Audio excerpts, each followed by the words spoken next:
Hello and welcome to the Red Dead Redemption 2 live story analysis epilogue with me, Skye Blacke. For those of you who do not know me or are watching through the VODs or are new to the channel, because we've had quite a few new followers recently over here on the Twitch, my name is Skye Blacke. I am a professional filmmaker and a writer, and I have a degree in both English and a degree in film, which I use to analyze video games from a creative narrative perspective so that we can better appreciate the art that we all love.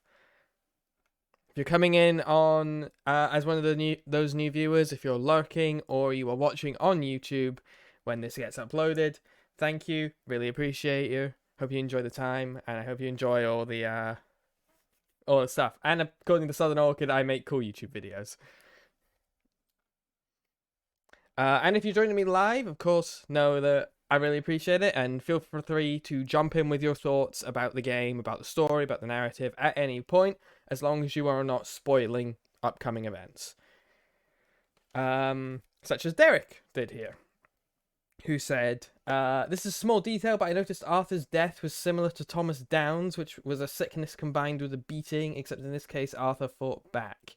Yeah, there's a lot of things that bring back Thomas Downes when it comes to Arthur's death. The man who rescues him when he first collapses in the street vaguely resembles Thomas Downes. And his final kind of major, tax collecting mission kind of combined the concept of him and Thomas Downes into one solidified character. You had a guy called Arthur who worked a hard day's work, who was killed and left a family behind, which is obviously Arthur and Thomas Downes combined. What else? There was another thing with Thomas Downes. Oh yeah, we've spoke a wee bit about how Arthur was giving John, Jack, and Abigail the life that he never could, either with Molly or his own son Isaac or Eliza. But you also remember that Thomas Downes also had a wife and a son. So in some ways, him saving the Marston family could be considered redemption for his almost single-handed destruction of the Downes family. Also, I'm going to turn off the camera for this cutscene because it's a cutscene. But also, if you look where my camera was, there's going to be some freaking out deer because there's a glitch with this cutscene.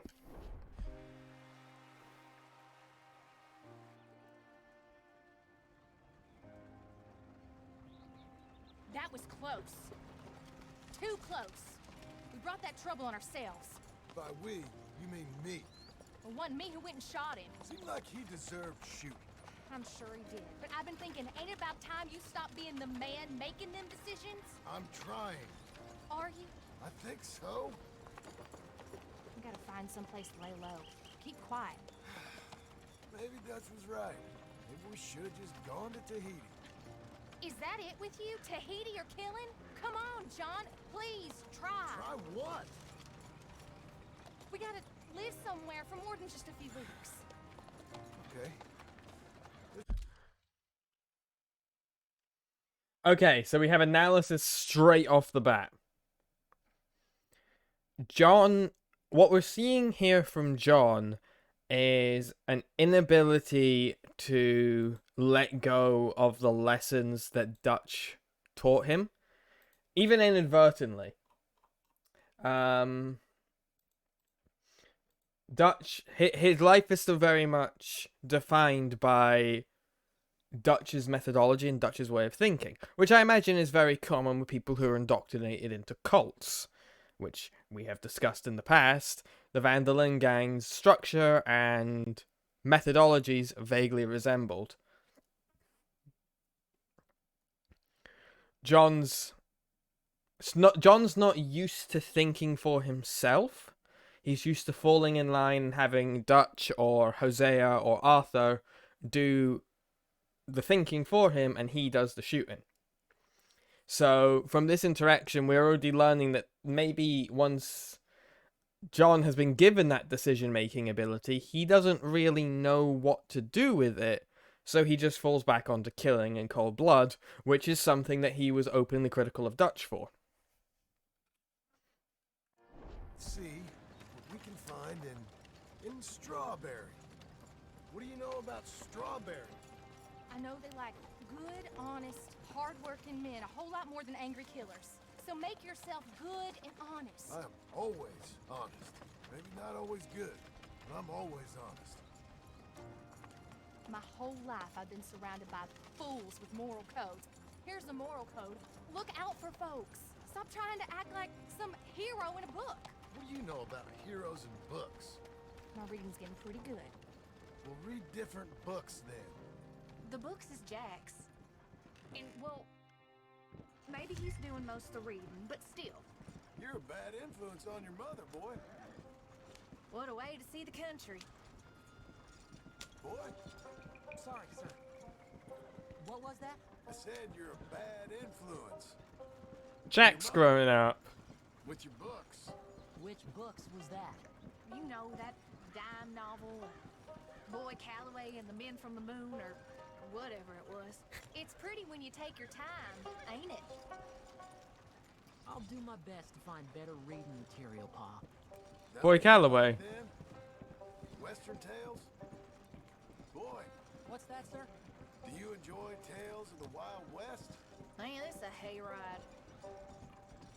Not That's so in- much anymore. I've been reading about knights. You know, of the Round Table.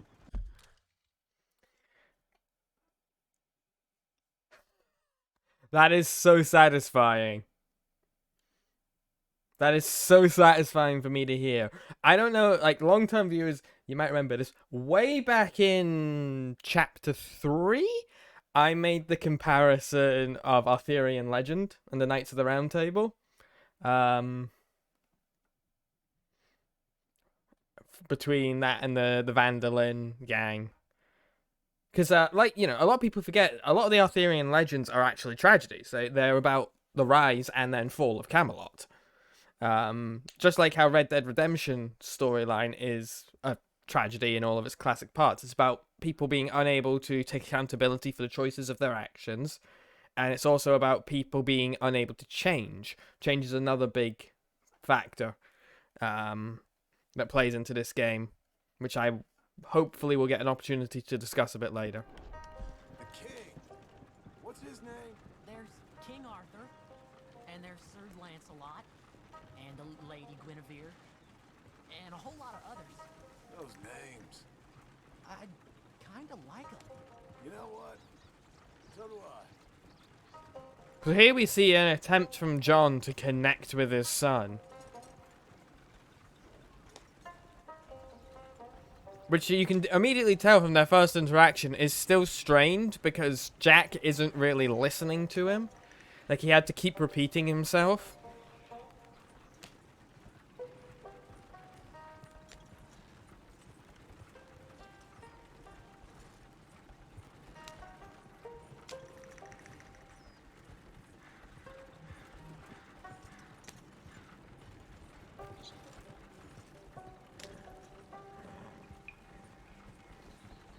The first mission in Valentine was also involved riding into town on a wagon, I just realized.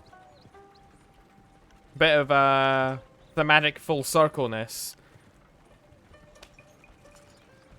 You could also argue that going to Strawberry in Red Dead Redemption 2's main story for the first time is where everything goes wrong. Because Strawberry is where Micah's being held by the sheriffs. And if we never freed Micah would have hung, and then all of that would have never happened. Ooh, dear. I bet that sign says strawberry, don't it? I got a good feeling about this place. Been a long time. We're also riding in from Strawberry, typically from the other side that Arthur would have. But that might just be a coincidence. In fact, there's the sheriff's house. And the gallows. And the frame rate fucking dies. Wow. Why don't you pull up just here? I'm gonna go see what kind of good, honest work I can find. Grave digging or polishing some rich fella's boots or some such. Me too. See if me and the boy can find some laundry work or something.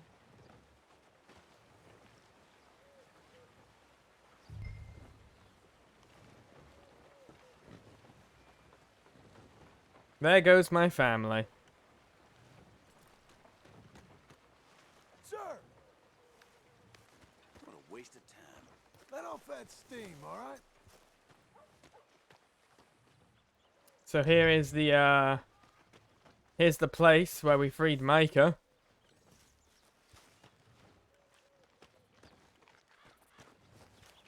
And, you know, proceeded to massacre the whole town. Help wanted. Apply within.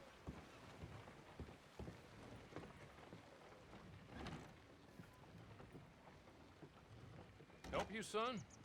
I'm hoping I can help you.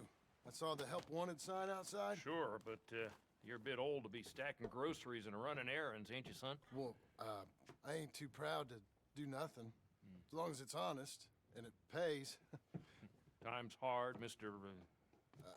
Milton. Jim Milton. Yeah, my wife and I, and our boy, we was robbed a few days ago. Lucky to get out with our lives we was. Now, well, we need money. There's bad folk out there. Yeah, tell me about Got it. a wagon by any chance? Sure. Well, then maybe you could run some goods up to Pronghorn Ranch for me. You know, head west past Gila, then follow the road north, leads you right there. I don't know where that is, but I'm sure I can find it. I can leave right now if you'd like. It's Getty's place. Fine fella. Where's the wagon? It's just outside. You know, I should go tell my wife, and then I can come back and get loaded. No, my boys can load you up while you go find your wife. Okay. Very impressive mustache on that man.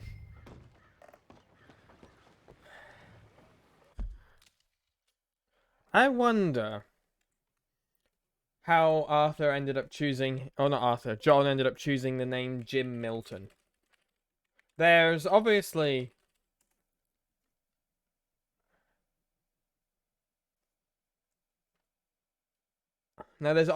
some questions about why he would go with Milton, who was obviously a member of the Pinkerton Agency. So there is the argument that it's just, you know, John Marston, Jim Milton. It's an easy thing to remember. But Arthur, I believe, would occasionally... I'm checking the wiki for this. I know it'd be Callahan, not Calloway. Don't know why he goes by the name Jim Milton specifically, especially because...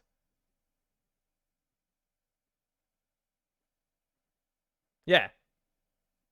Especially because, you know, the Milton did horrible things to him. There could be an argument that he is combining Jim Boy Calloway and Milton, and that could be a point of the kind of fusion of a man that John currently is, where he's halfway between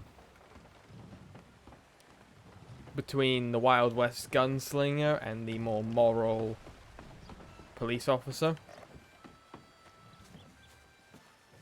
But I just find it very interesting that he picked the name. Also, the fact that his story of what happened to him was that him and his family were robbed and barely escaped with their lives, which, in a very roundabout way, kind of is what happened with the Van der Linde gang.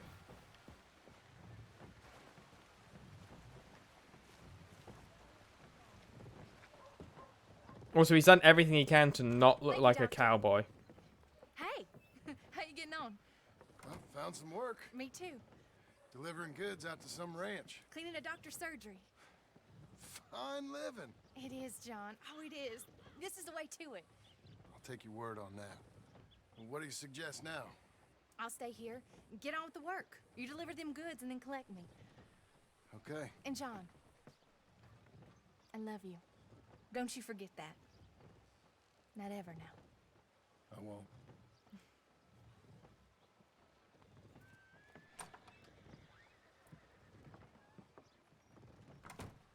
Ooh, we got some little rebellions from Jack there. Not just against John. It's good to see that Abigail and John's relationship is starting to heal up.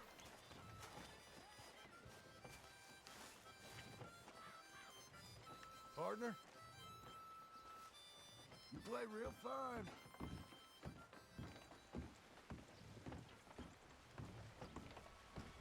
I'm starting to notice all the deer imagery everywhere. I'm not sure if that's deliberate or not. Good. You ride slow now. Yetis don't want his goods damaged. Of course. Alright. Deliver the goods to Pronghorn Ranch. How's everyone's week been? Then follow the road north. Okay. While we ride to Pronghorn Ranch, hope everyone's had a very good week.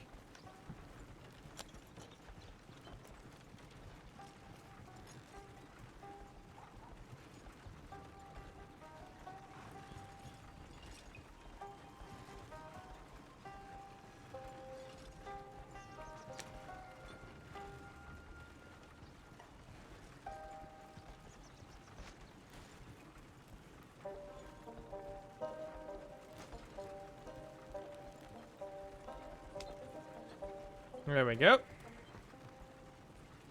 So, apparently the epilogue is about 4 hours long, which means that if I play my cards right, I could theoretically get through all of it on the, over these next 2 streams. Maybe if I rode a bit faster.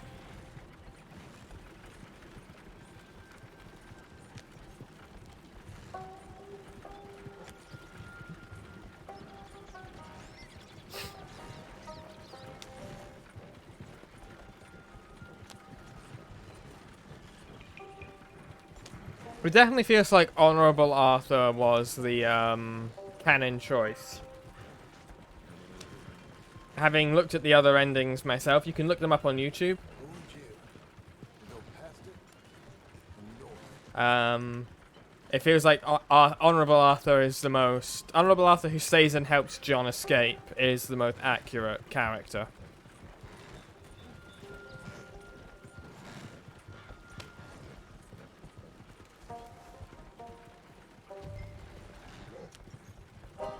God, there's a lot of rabbits on the road.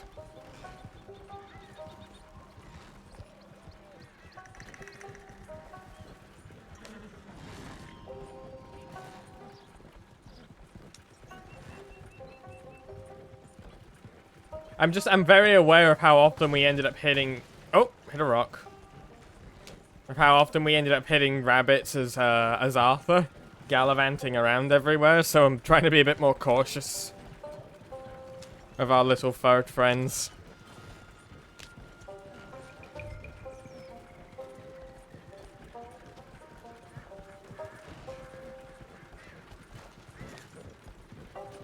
we go north. Yes. Yes, we do, John.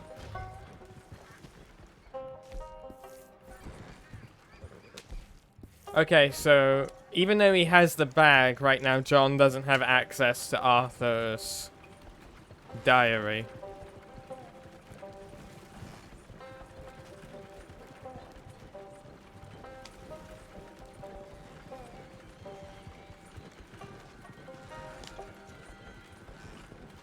It's interesting how once again we are... Hang on. Hang on.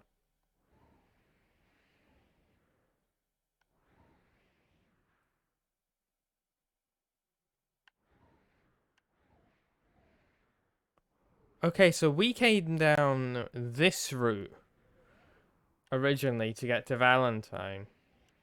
And now we're going up this route to get to Foghorn Ranch. Okay. Pronghorn Ranch, not Foghorn.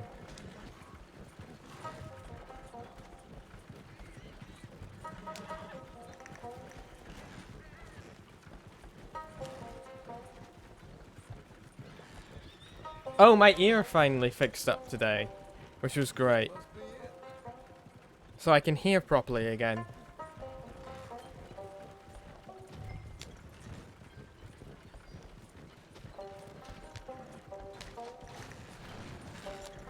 Oh no. I realized the second I was turning, I was like, that's not the path.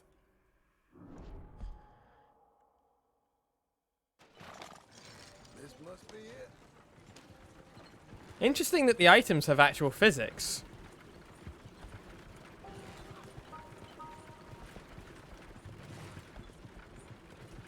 Buddy!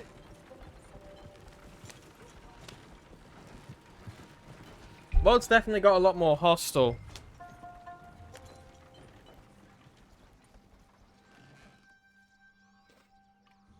You Mr. Geddes? No, sir. I'm Mr. Dickens, his overseer.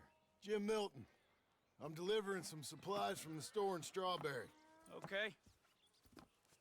This is quite a place. Yes, it's beautiful. They send everything? Yeah, I think so. So, partner, your boss, he looking for hands? Why? You looking for work?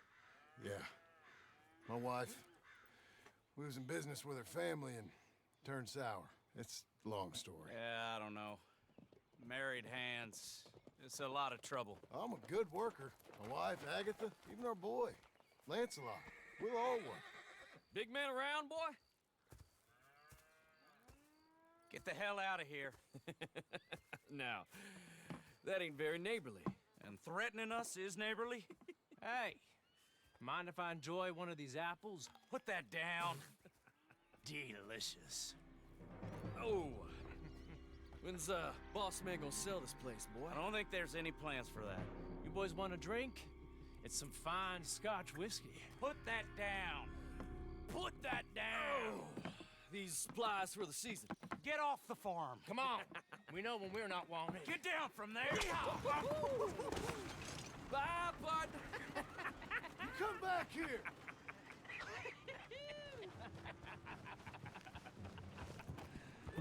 That's my damn wagon! Alright. You ain't getting away with that! Hey! This is your last chance to come out of this breathing!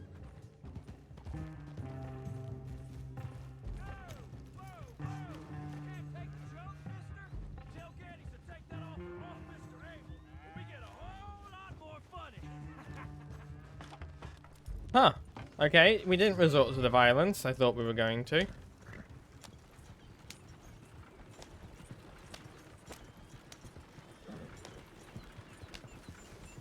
I expected a little bit of hair pulling at the very least.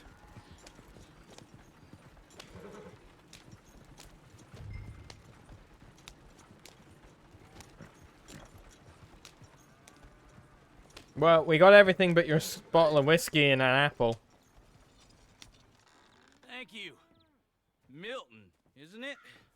Those boys are out of Laramie, work for Mr. Abel.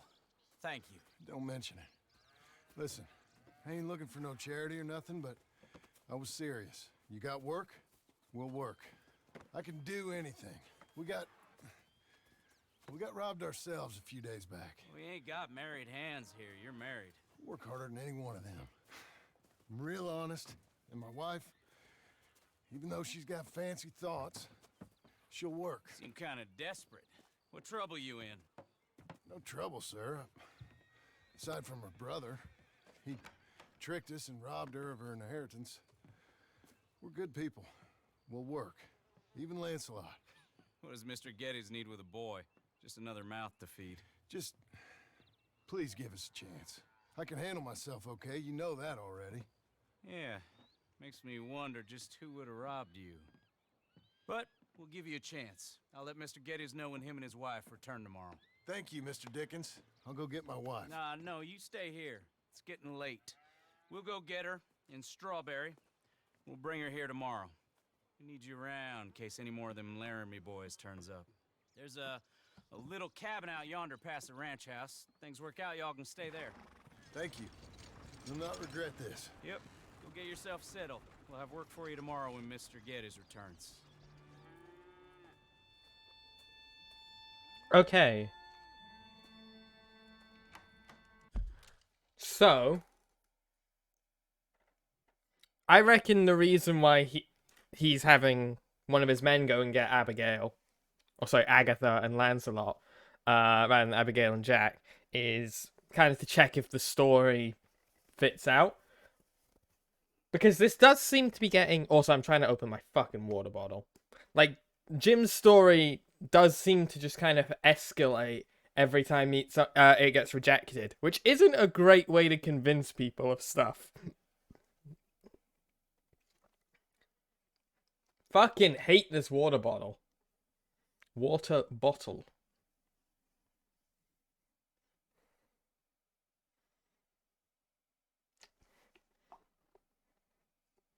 Just a sec. This is a horrible design.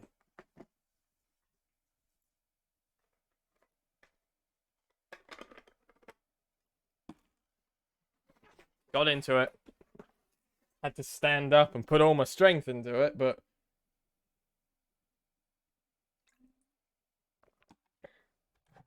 There we go. Thank you for the Skydrake course. Never mind, that was the end of the cutscene.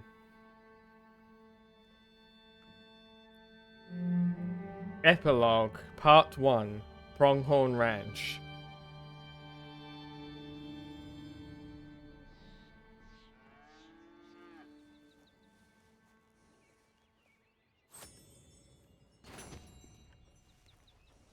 Mission complete, The Wheel.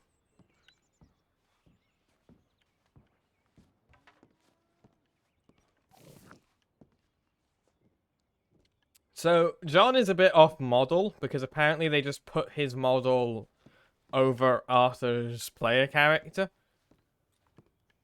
I'm tempted to see if I can install a mod. I know a mod exists that, like, restores John. But we'll see. Is there like a wardrobe or something? Can I change? I want to see what clothes he is available to him. No, just a shaving kit. It's a nice small place. I would argue way too small for... Oh, I can access the journal. Okay.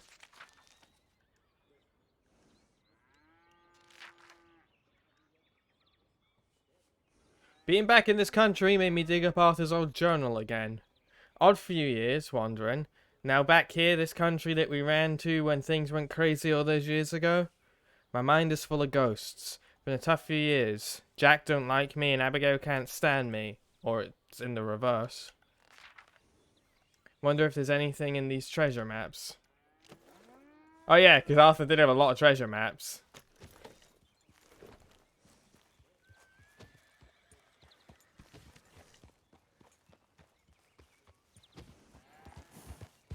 Oh, partner! Morning, mister. You're a good man, ain't you? All the best, then.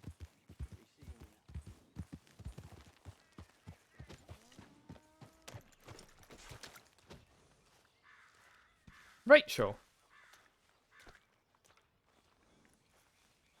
Decent name for a horse. Milton, get over here. Mr. Geddes, this is the new ranch hand I told you about. Well, I heard you had some trouble with your welcome, but you kept your nerve and protected my property. No, it was nothing, sir. I'm David Geddes. Pleased to meet you. John, Jim, Milton. Thank you for the opportunity, sir. You and Mr. Dickens. Well, you work hard. You be honest, you'll get your keep. I promise you that. Boy has a family. Oh, lucky man. Then you better work extra hard. Good day, Howdy, sir. gentlemen. Sir? You hear that, John Jim? Extra hard. Hey, get over here. Mr. Dickens? Go find old Jim Milton here something to do. Make sure he works extra hard. Sure, Mr. Dickens.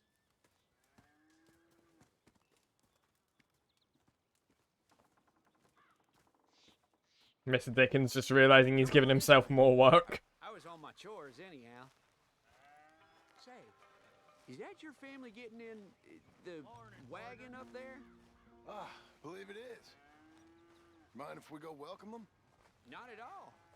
Hey, is it true what they said about you when you arrived? Depends That what they you said. Ran off those hired guns? Look, can we, not discuss this in front of my wife? Oh, no, sure. Yeah, of course, mister. I don't want to worry her. Oh, yeah. I hear that. Howdy. Mrs. Milton. Jim Milton. How fine you seem. This kind man just collected us. Thank you, sir. I think we can be okay here. It's ranching work. This place is kinda... It's fine. But I hear you began your career in ranching by throwing your weight around. Real wise, Jim. What was I supposed to do? The place was getting robbed. So you show everyone who's boss? Real fine. I didn't have much of a choice. I gotta go. There's that word again, choice. These characters continue to define their lives by their apparent lack of agency in order to justify their actions. And it's something that we can see is still going on 7 or 8 years later with John. Jack, when you're done in here, come on out and lend a hand.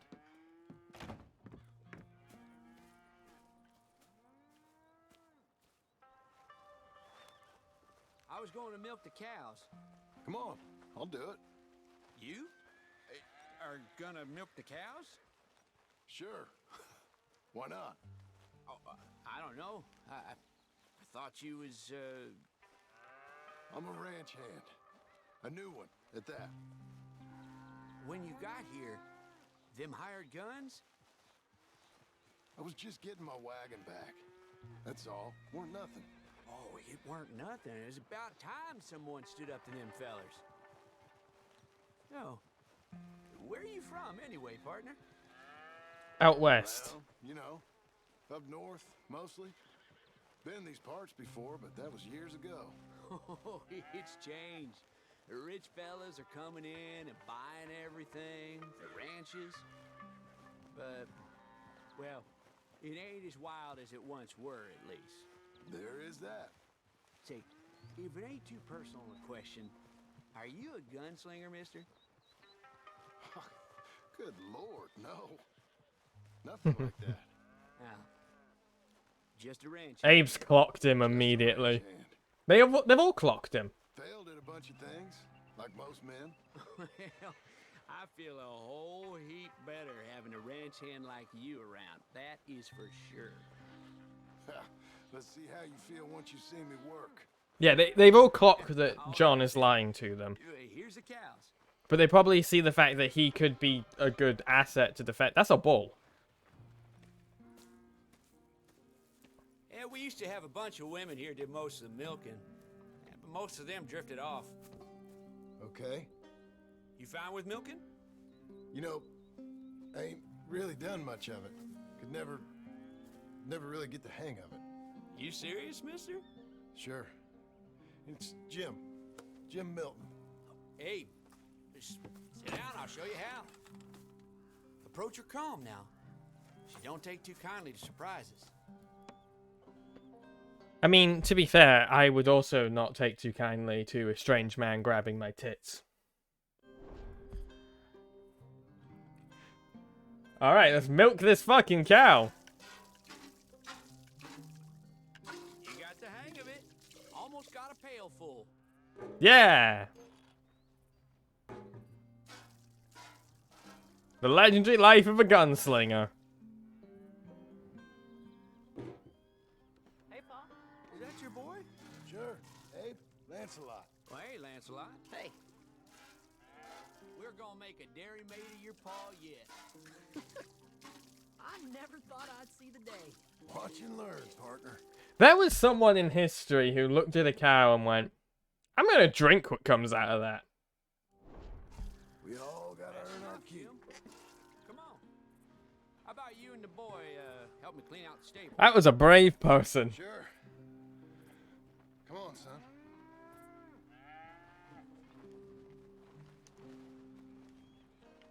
How old you now, Lancelot? 12, sir. Ain't that grand? It's such a fine name. I like it. I got imaginative parents, sir. I can tell. Now, it ain't pleasant work, but it's gotta be done. Mr. Dickens said... I know what he said. We'll do it. Won't we, boy? Mm-hmm. They have similar, like, swagger about them. I kind of like it. They're very similar gaits. Okay. Well, you get them stalls cleaned out, and I'll see you later. Bye. Okay. I fucking love. Jack, let's just try and take some pride in this work, hard as it may be. Boy, bring that wheelbarrow over here and keep it close to me. Yes, sir. I fucking love Stardew Valley.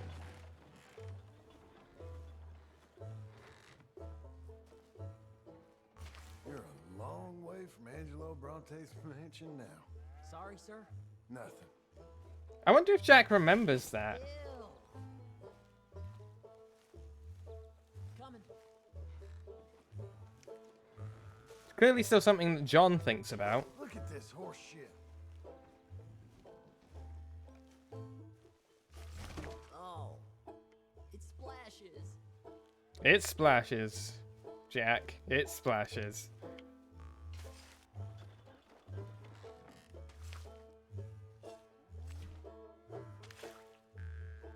Oh, thank God I didn't have to do the whole thing. I don't like how textured and slimy it is.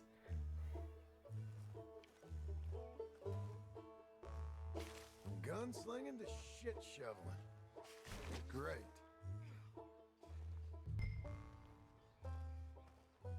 Reckon even your mother would say we're almost done here. You finish things up, I'll go check on her. Okay. Have fun with the shit, Jack. You got something to say?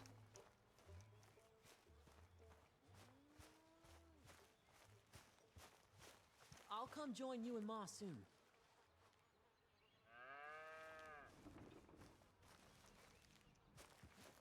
What do you think that John picking out the name Lancelot as Jack's cover name indicates?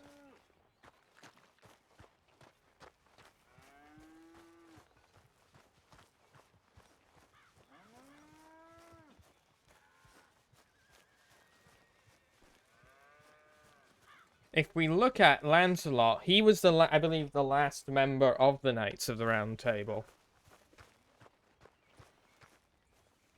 But in a lot of legends, he's also the reason the Knights fell apart. Because Lancelot... Hi, delicious pirate god. Lancelot betrayed Arthur and had an affair with Genevieve. And I don't think Jack betrayed Arthur. But again, it's an interest... The idea of betrayal between the right-hand man and the king is obviously something that is a factor in what happened with Dutch and Arthur. Hey, Hey, where's Jack? shoveling shit in pursuit of the better life you want? Same as I've been? Won't do him no harm. I know. Guess maybe we can last here. Survive.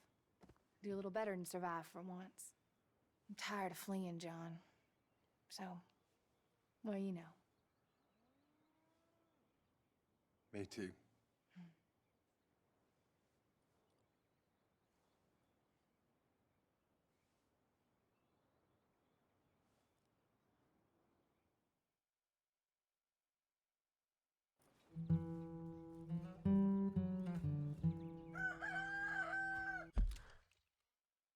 Nice cock.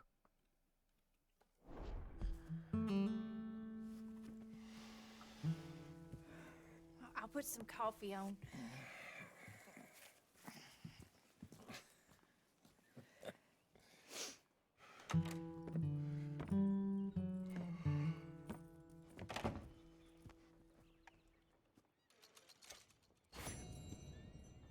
I mean, I don't know my Arthurian legends too well, so I honestly couldn't tell you. I'm sure there's some interpretations where they're dating. Hey, Jack. Ma'am. How you getting on? How's it look? You had your breakfast yet? Ain't you got work to do? No one's watching a clock out there. Okay, well, I'll leave you to it then. Time for my breakfast. Okay, John. An apple and some canned fruit. How'd it feel, boy? Doing some work for once in your life. Fine, sir. I did okay, didn't I? I'd like to see more of that from you. Good. Well, you take care now. If you don't mind, sir. John is not a very reinforcing parent. Which again is we can see the effects of Dutch being left over there. Where he doesn't exactly know how to reinforce positive behavior. Let's go, girl. Now apparently we have mail. So is there somewhere we can pick that up? Where's the nearest place to pick that up? That'll be in Strawberry. Alright, let's take a quick ride into Strawberry and oh wait, no, there's one up at Wallace Station. Let's take a quick ride to Wallace Station and see what we can get.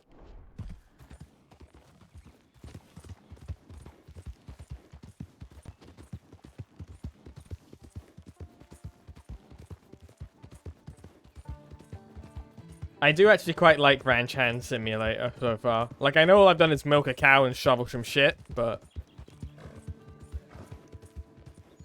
it's a nice break.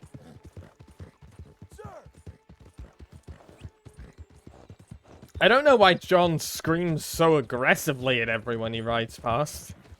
You there? You a traveler? Well, we ain't from Oh shit. around here neither. We're from Laramie. The range out here is real inhospitable. You see, we're paid to make it that way. Now you're a big man. Damn, mister! Well,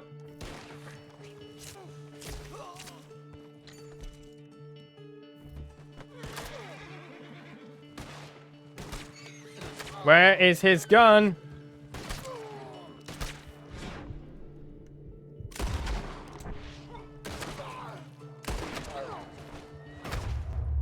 Well, that didn't go well. I have a feeling you're not supposed to leave the ranch until later in the story. But I'm as stubborn as a mule, so we're going again!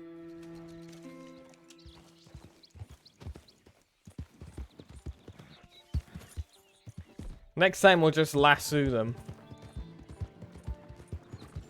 Drag them off.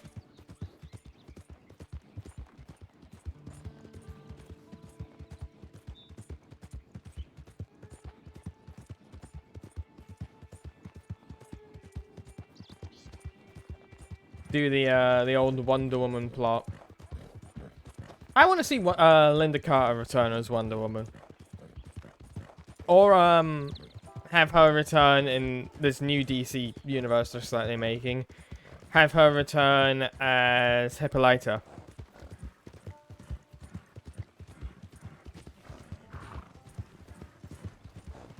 Much prefer it to Gal Gadot.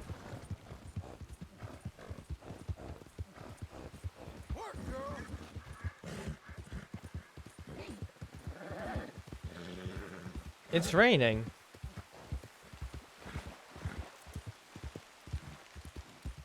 It's still raining.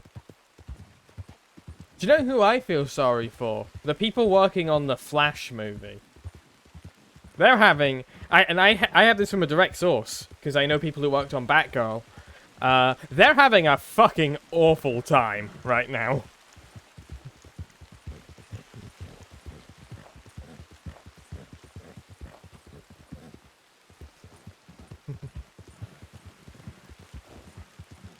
Things are not good for them.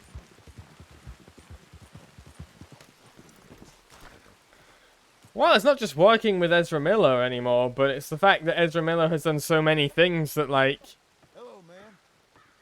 they don't, Tell you what, life takes a toll, huh? they don't know what to do anymore. Force the morrow to be better. Yeah, but what can you do? Don't think I've seen you in here before. Snacks and booze on the back wall there. Razors, soaps, and whatnot to the side. The catalog is currently unavailable. Do I have a bounty? Good on you. Get a fresh start. Just fire them. I mean, they should, but they also have just shot an entire movie with them. Letters from the mayor's office. From the order of Jean-Marc Mercier, Mayor of Saint-Denis. Dear Mr. Kilgore, these are troubling times at City Hall with the resignation of Mayor Lemoy, but civic business continues. The new mayor has asked that you be formally commended for your recent service to the city of Saint-Denis. Please accept this token of gratitude of the citizenry along with a personal message from the mayor. This scandal will pass and we will be stronger than ever. Yours respectfully, the office of the mayor of Saint-Denis. Huh. Well, nice to see John profiting off of the misdeeds of Arthur. Thanks for your time.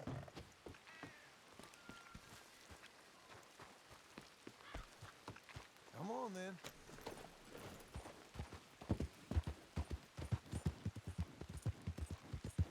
That was not worth getting shot in the heart for. I'll say that now. I believe Ezra Miller has been fired, actually, Delicious Pirate God. Or they've at least had all contracts suspended and all projects halted. Do you know what? No, we're not getting involved. We're just going to keep on going.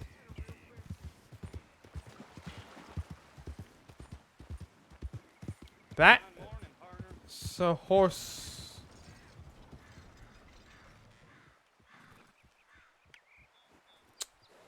Well, that's a concern.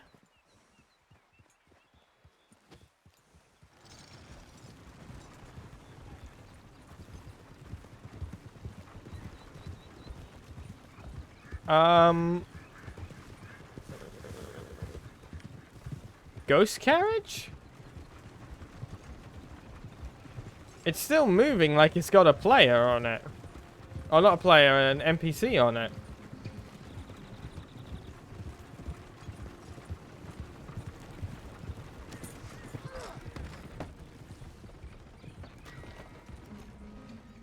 Why did I lose honor? Who did I steal this wagon from? There's no one on it.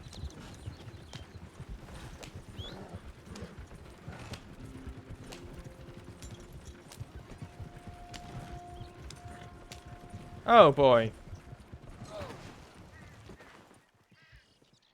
Shit.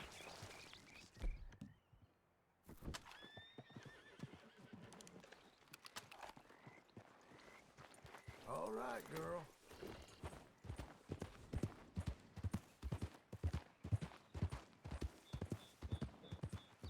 You, mister. Good morning. Look at that horse there. Thank you kindly. Okay, I honestly expected them to be the lemon people. The lemon drop people, or whoever the fuck they were called.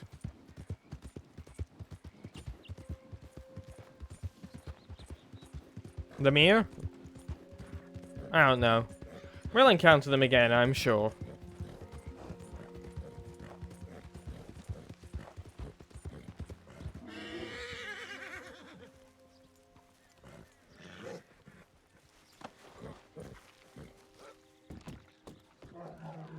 Ah!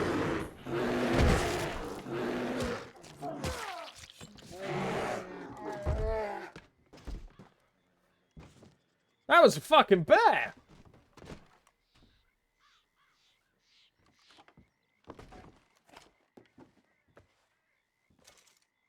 You found a special hat.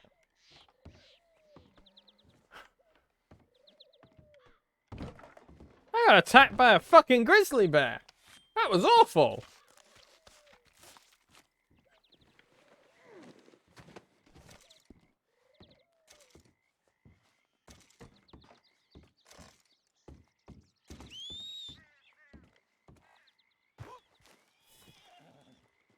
Rachel, come back here. Used to go to school with a girl named Rachel. That spelling.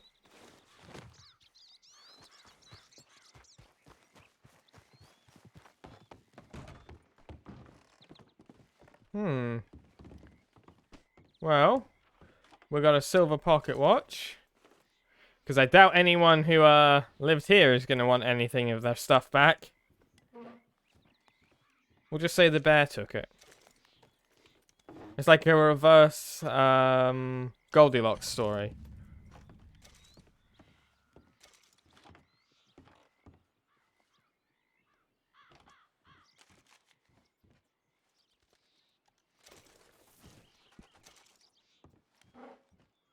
Ooh, wait, no, I want my assorted biscuits.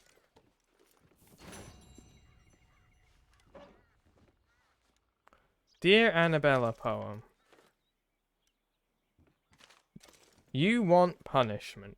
So apparently these are actually cheat codes.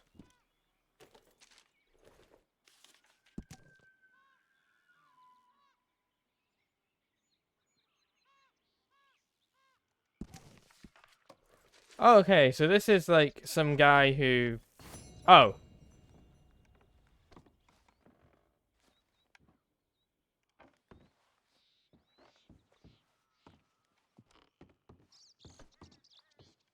Never mind. It's probably a good thing Annabella never came along.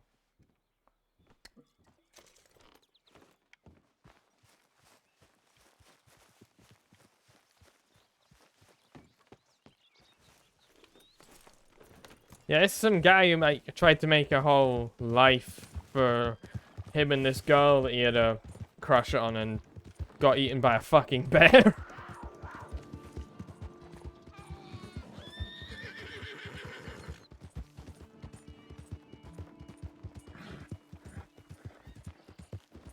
Remember guys, one huge way you can support the channel is by clipping. Clipping allows me to get stuff for the social media channels like TikTok and Instagram and just promote the stream. So if you see a moment you like, moment of particularly good insight, make sure to clip it.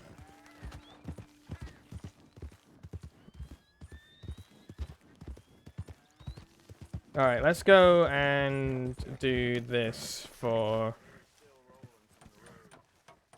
Mr. Geddes. Hey, Milton. Can you give me a hand with this fence? Sure. Know much about fence building? Not really.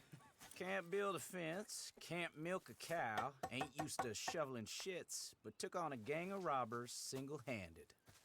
Guess we all got our peculiarities, Mr. Dickens. What was you doing before you came here? I told you. Wife got cheated out of inheritance. We was in a legal dispute. It was a bad time. That sounds awful, but I guess I don't believe a word of it. I was raised to take a man at his word, and also to believe this is a free country. So free that I can't tell you what to think. So I guess it don't much matter what you believe. But I will work hard, and I learn fast. Okay. Give me a hand with this fence.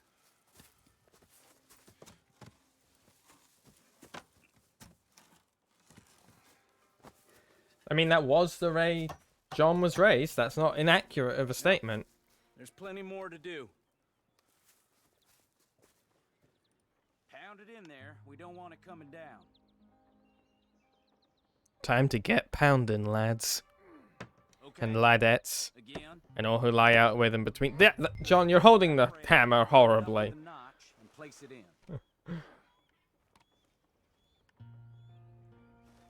Now, lift up the other side. They gotta line up, see?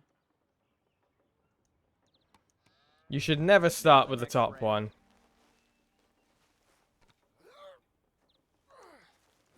That's it. Oh no, the bear's back!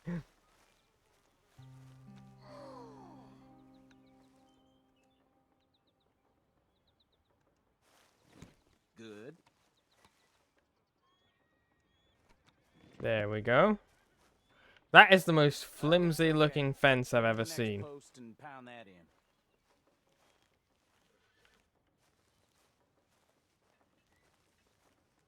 Pick up the post, pound it in. I hope you've grasped the basics. I got other matters to attend to, but there's more than a day's work here for you. All right. So long. Yeah. Out in sections when you're done. Let's get pounding. Hard day's work with the boys pounding away.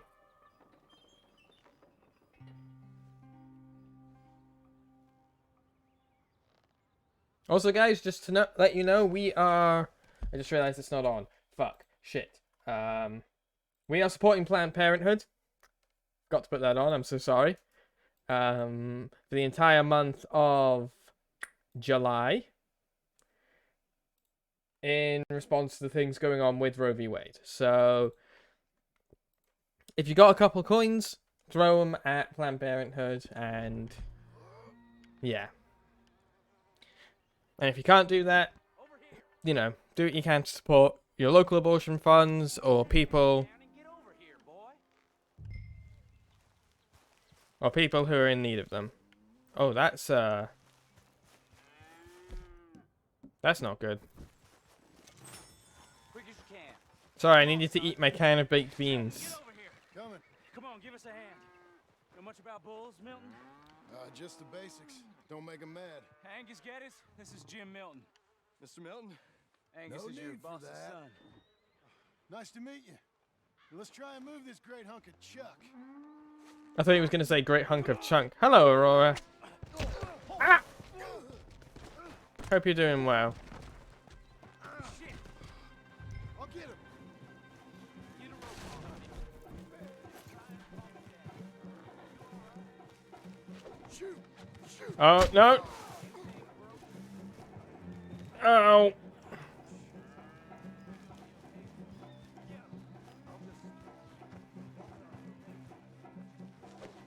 Come on. Let's talk. Oh my god. Damn it. Yeah, we're doing alright. Come on. Stop destroying the farm, please. I like my job.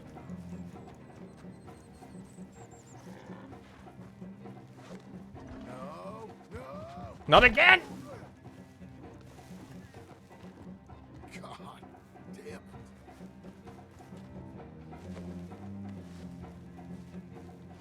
How am I gonna calm this thing down? You don't look like you're gonna wind down. But I'll try. Whoa there. Whoa, come on. Come on, boy. Easy. Easy. It ain't so bad. Nice and Come easy on, now, boy. Be a good boy. There. Be a good boy. All better? There we go. Now come on, you hunk of chuck. You're lucky you didn't kill anyone. Got him, Mr. Dickens. Oh, good. How you doing, son? A bit sore, but I'll be okay. Thank you, Mr. Milton. My pleasure. And you, mister? Fine. He just got my head. Good. There he is. See you later, Jim Milton. We'll make a rancher of you yet. You can just call me Jim.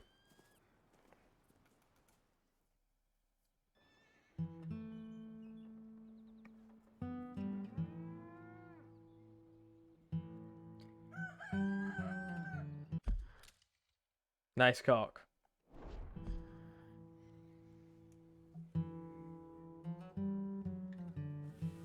Hey.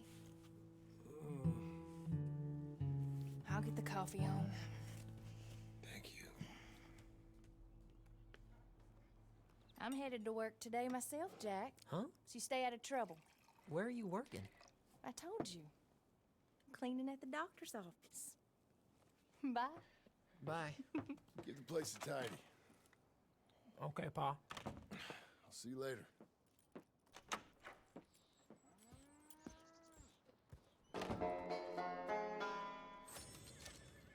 What the fuck was that musical cue?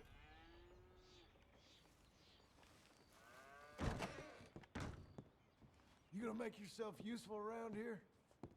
I'll try, Pa. I'll really try. Good. Maybe try harder.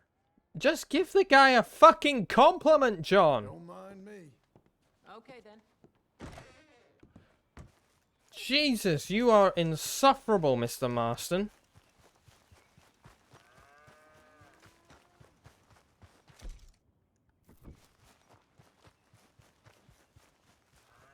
Here we see the effects of bad parenting, though.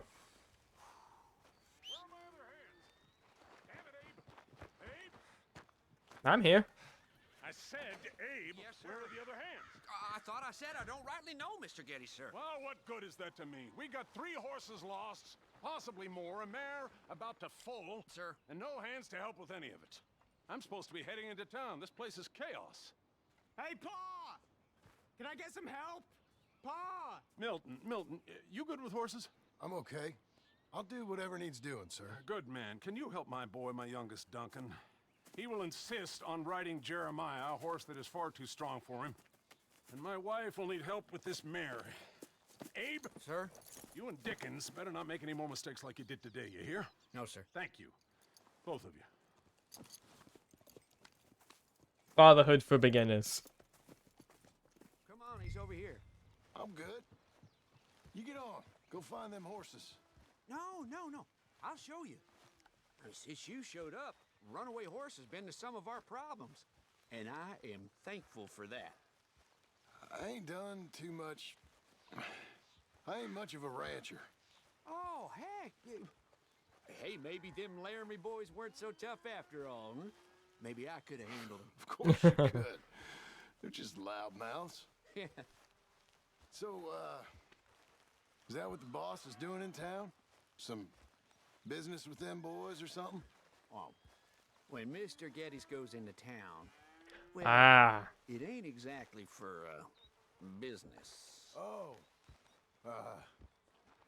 Okay then. All right. He'll be just at the end there. Well, I better get to. Thanks, kid. Mr. Geddes is going to go cheat on his wife.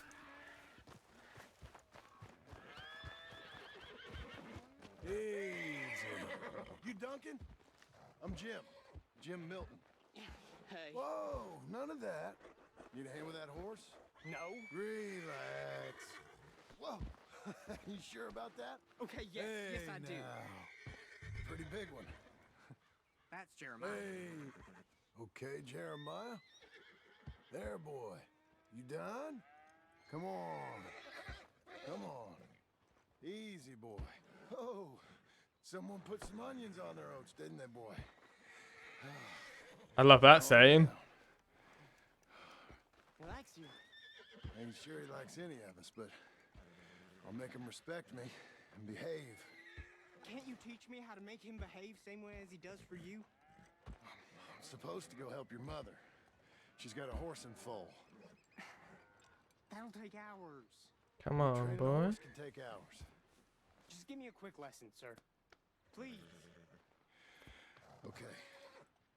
Easy there. I'm gonna take him out first. Burn some of this heat off of him. Okay. I'll wait in the corral. Come on. Tire out Jeremiah. Ride horses quickly? I can do that. Yeah, boy. Yeah, Jeremiah.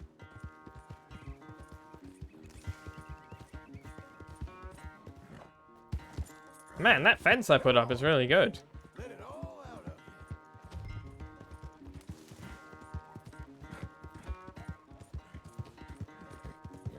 You got some energy? Show me then. I love the way John and Arthur treat their horses. As someone who used to ride a horse myself, That big mean horse. these guys have good horse energy. Let's get a lather up.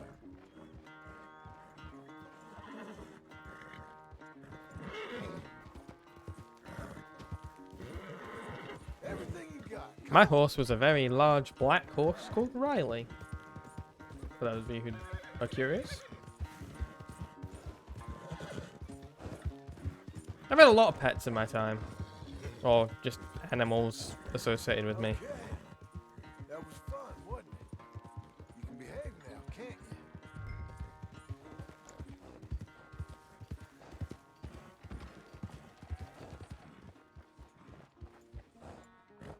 All right.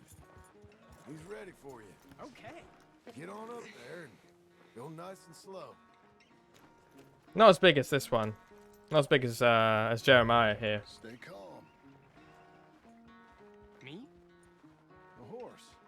You're calm. My heart's beating a little. Keep your voice calm and your legs strong. Don't let old Jeremiah sense fear. I won't. Doing fine. Real nice. Yeah. Not that I'm saying you need one, but you sure there isn't another horse for you to ride around here? I had a pony, but I'm too grown for him now. Yeah? You think my son could borrow him? Huh? Lancelot? Yeah. Sure. I'll get it hitched by your cabin there. All Thanks. right. Thank you, son. Can I ask, are we in trouble from all these Laramie boys? They say Nah. Mr. Abel's real rich. Way richer than Pa. And he's got all these hired guns out of Laramie, and if Pa doesn't sell, well, they'll come here and they'll... Easy there.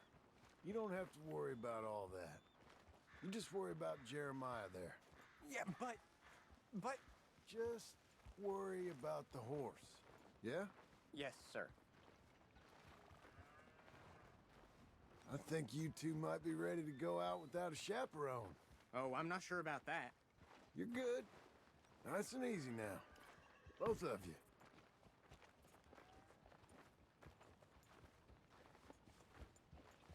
There's not a lot of commentary I can give here. You, Mr. Milton? I thought you were gonna help me. I am. I was. I'm sorry. Come on. I need a man's help. Duncan, what have I told you about distracting the hands? I'm sorry, Ma. Well, I hope you'll listen to me better than my husband. Mr. Milton. You're doing fine, kid. Give him a carrot when you put him down. Alright, Miss Geddes. Your husband's cheating on you, by the way. I just feel like we should probably let you know that.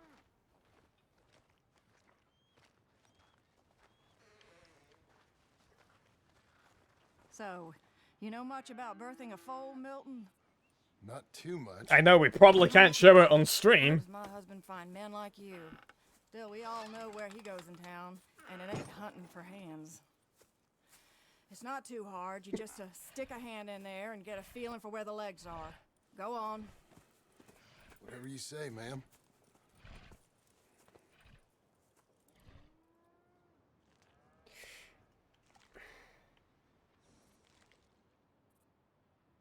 Got him. Okay, now hold on. And pull. Grip them. Slipped. Get hold of it again. Here we go. Hope no one's having dinner. Okay, well, I think she's... Well, we're not out of the woods, but I think she may be okay. Great. We'll make a proper hand of you yet, Mr. Milton. I hope so. Thank you. Oh, and Mr. Milton, feel free to make a call at the house sometime.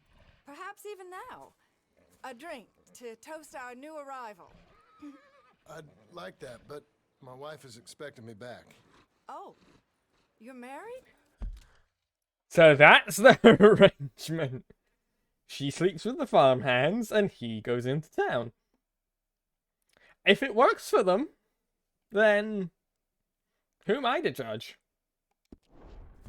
I didn't know we had any married hands. Yeah. We have a boy. Maybe you've seen him around? Oh, I'm busy. Too busy for social calls. Of course. Good day, Mr. Milton. Apparently something about giving birth to a fowl just... Woo!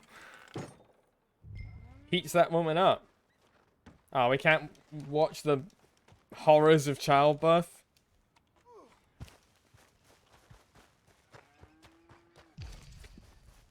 That's a shame.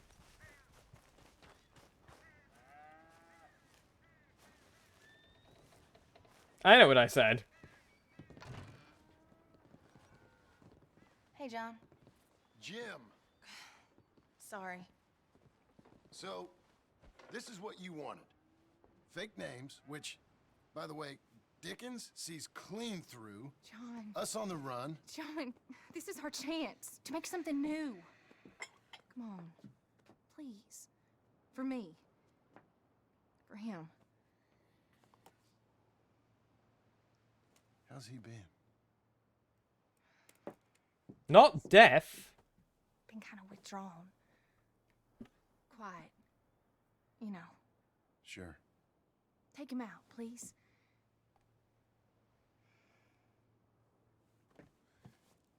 Come on, boy. Let's go for a walk.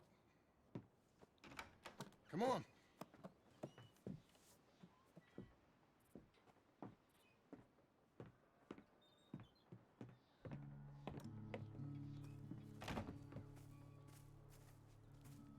We got you a pony. Round to the left. What do you see?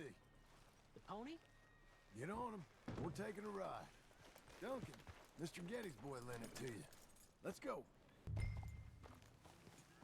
How you doing? Fine. I like that they taught Jack. We barely left. Oh, you're... Stay calm. Where would you like... Can we go home? We're next to it. to go riding, aside from home? I don't know. But maybe that stream? Good idea. Now, you know all this. Get him going. Come on. You know. The horse can feel your fear. Just act confident, okay? Uh-huh. Confident. Yep. Something Jack has never done before. Is that Pull on the confident? reins. You'll yank his bit out. Use your legs. There you are. Now let's go. This is bringing back memories. A little kick and a... This is bringing back memories. Welcome back, lovely scientist. Oh, a pheasant. See, you can do it. How about you speed up a mite? Okay. Whoa.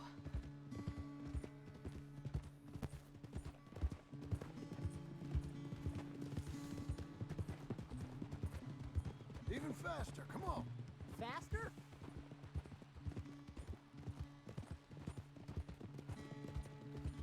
That's a good speed.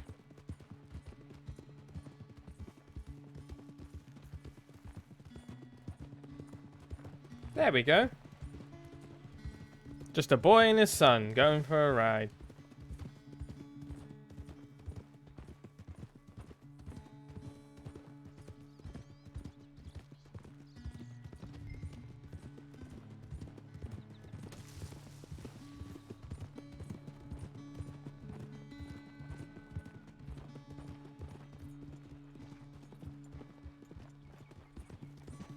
It's nice out in this part of the country.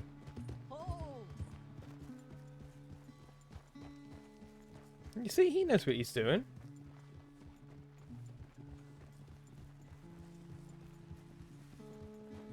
We can go even quicker. If you say so, sir. Yeah. Okay. Let's go across to the stream. Yes, sir.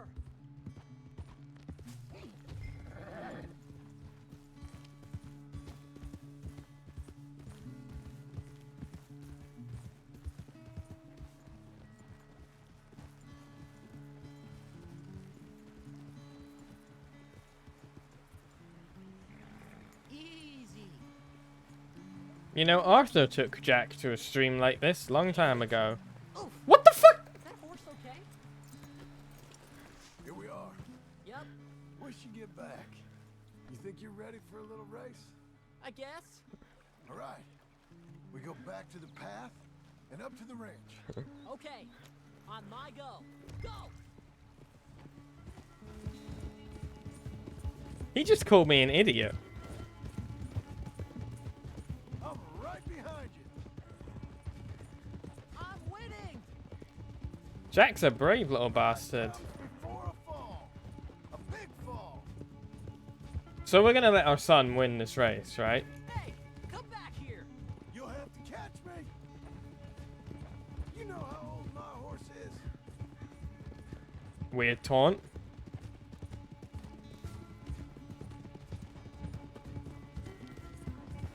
Your horse is much bigger. And you're much smaller. Like a jockey.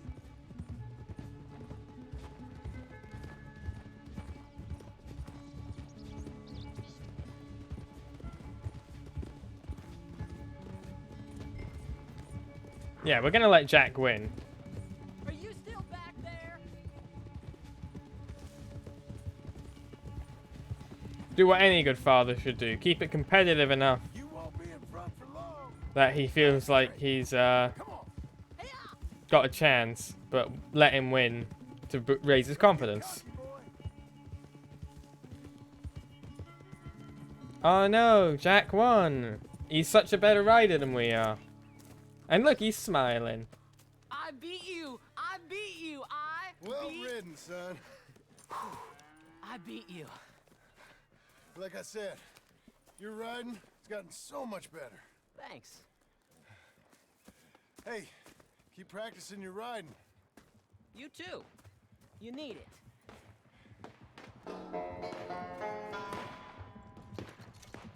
What the fuck is the shooting? Old habits. I'm going to just remove the QR code for Planned Parenthood. If you need the code, just type !donate in the chat, just because that's where the missions come in. So I want you guys to be able to see what the missions are called.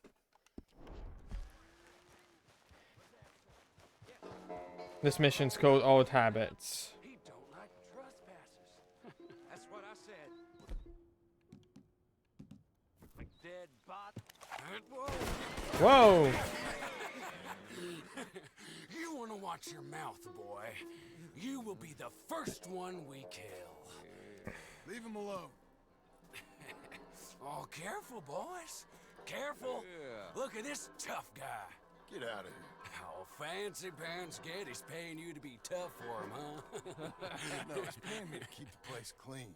Oh. Said he had some problems with vermin.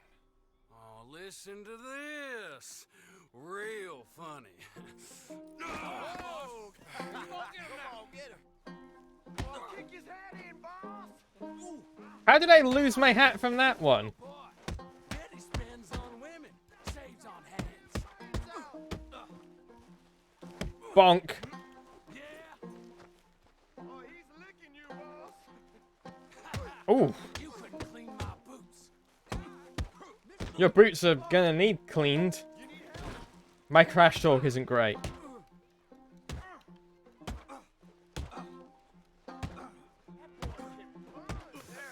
Hey. Get off that man! Get off! He hit me first. Oh, you can fight, boy. I'll give you that. Well, how's your wife in the brawl? Leave my wife alone. Oh, she's real pretty. Get out of here! Oh, quite a temper you got. Imagine you're frustrated with your lot in life, married to a shit-shoveling farmhand. What'd you do wrong to end up here? Leave my wife alone. Welcome to Big Valley, Jim Milton. Pleasure to meet you both. We'll see you again. And you, boy, tell Mr. Geddes we called. We'll be back. Thank you, Mr. Milton. Thank you. Don't worry about it. Stop acting like a goddamn storybook hero, will ya? What choice did I have? Plenty, you moron. Plenty. There's that word again. What do we think? I think Abigail is being reasonable. Annoying, but reasonable.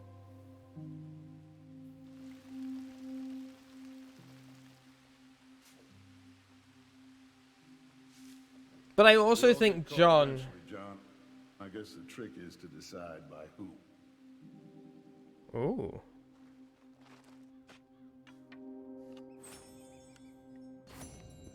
I was like, what the fuck is that leaning on? Won't hear any more of it.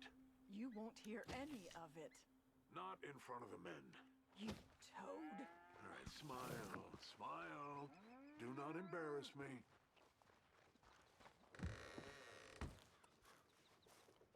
So we can see that, yeah, we can see that Dutch's influence definitely still lingers for John.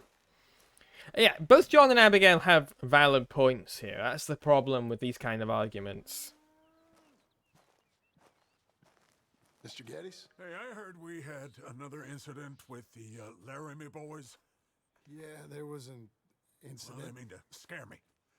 Are you scared? A little. I've got a lot invested in this place, and not just the land, but my family. It's hard to explain. I understand. I'll do my best to keep you safe, sir. I know you will. So how's your family? Just fine. I should probably head back. Yeah, I know how it is. How'd you get on? Okay, I guess. Better? Sure, I'm just tired. I know.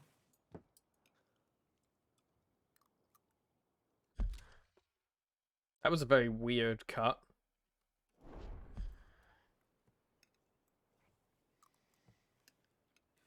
Anybody want some more? No, I'm good. I miss Mr. Pearson. John Marston, you're such a pig. All right, it's getting late. Let's get some rest.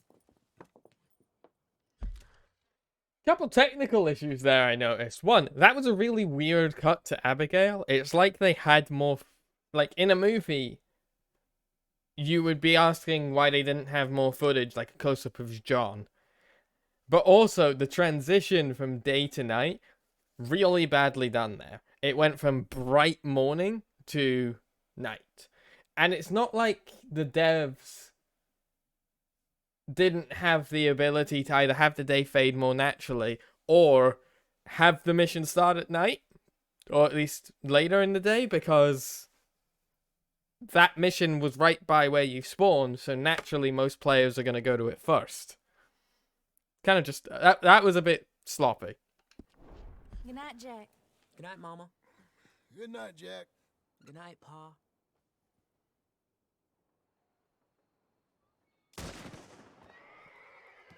Hell was that? What are you doing? My job, Abigail. Lock this door behind me. Don't open it unless you know it's me. Oh, shit. They got Dickens! Over by the stables! For your boss. It's over. Who's this? New hand? Jim Milton rides again. That all? You're that tough guy they just took on. I heard about you. Jim, you know that offer? It just went down. You take. Oh. You put him down, all right. They've killed Mr. Tolbert, and they've stolen my goddamn cattle. You men okay? I think so. Yeah? Jim Milton saved my life. It's Mr. Abel. Yeah, of course, it's Mr. Abel. I can't believe he thinks he can scare me out of here. Then I guess we're getting your cattle back, I guess sir. we are. Can you go too, Tom? Of course, sir. All right, Jim. I know you can handle yourself. A little. Go get your guns and head out. Guns? Oh, don't play coy with me, son. We need your help. I don't care what you used to do or what your name is. This is the land of second chances. Understood. Okay. Let me in, it's me. Jim Milton rides again. What was it?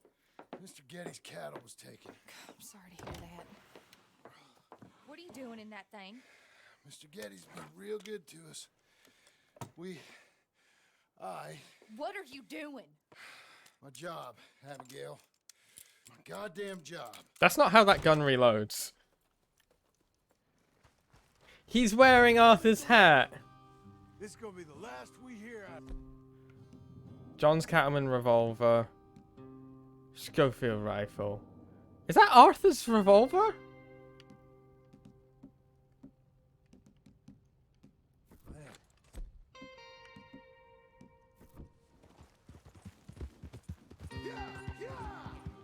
Apparently the music's very good in this section, so I'm not going to speak too much.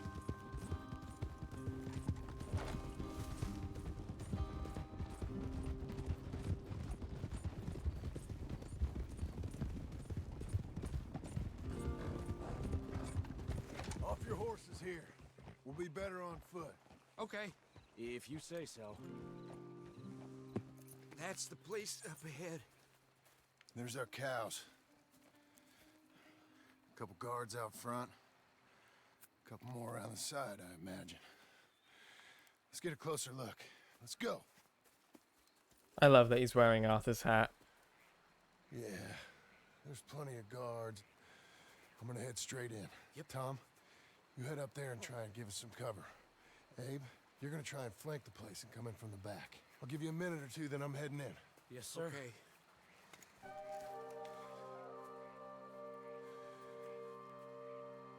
Hey! Hey!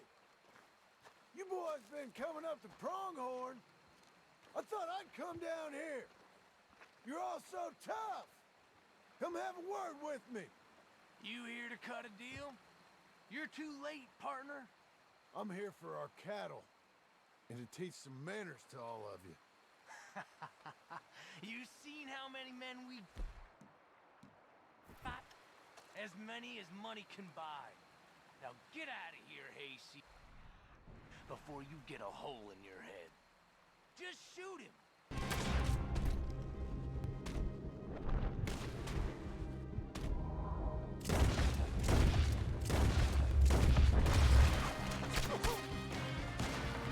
Bloody hell.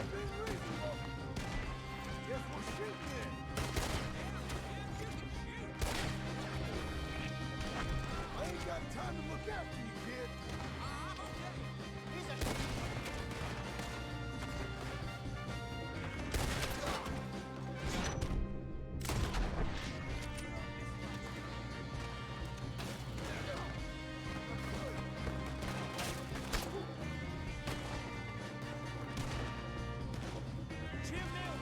Look out, Tom. Let me deal with this. Game froze a bit there.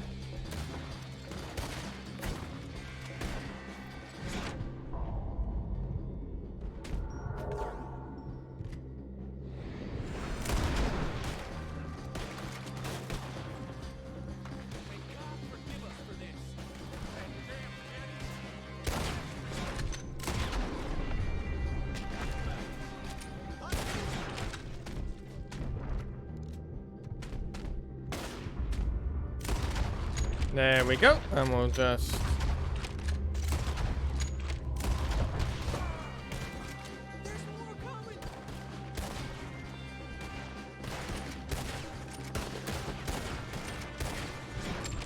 We don't need to shoot their horses. He says as he shoots their horse.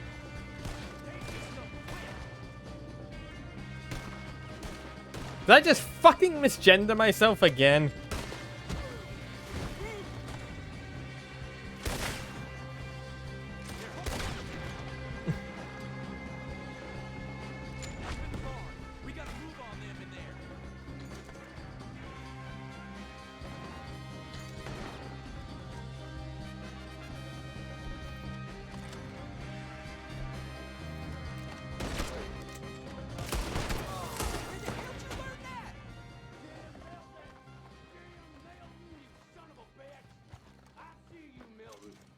You're gonna be.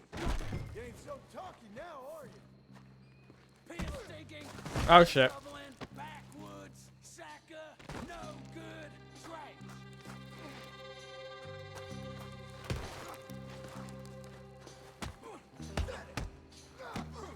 Stop knocking off my hat.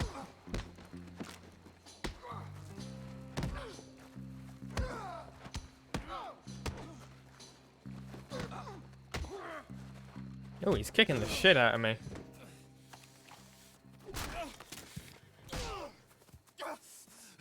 You know that woman of yours got the look of a woman ain't had a real ride in her life. She's gotta make do with some piss-poor stinking farmhand. Hey, tell her I'll let her in my seats. Long as she...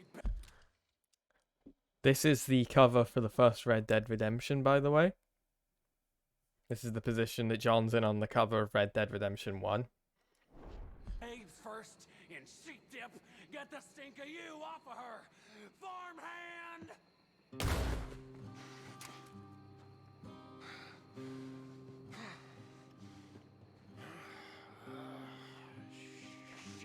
So, now, not only is it a good callback, because it's like, oh, it's the pose from Red Dead 1. It does actually mean something in terms of the story. This is the start of the path that leads John down to the events of Red Dead Redemption 1. Again, this is John's choice. And his inability to change is what's ultimately going to lead to the events of the first Red Dead. And we're seeing how he gets there.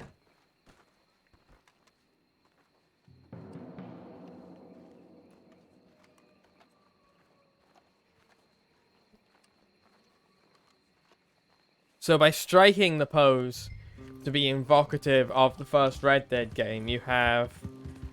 Because for those of you who do not know, Red Dead Redemption 2 is a prequel to Red Dead Redemption 1. It's deliberately evocative of, hey, this is... Not only is this the epilogue to Red Dead 2, this is kind of the... This is specifically the prequel to Red Dead 1. This is the start of John Marston's story. In a lot of ways.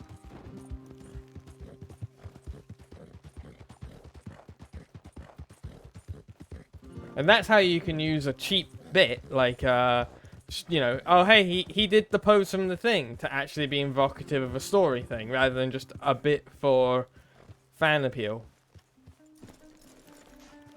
Hey, you're back. You did real well, Mr. Milton. This man can really fight. Saved the whole place.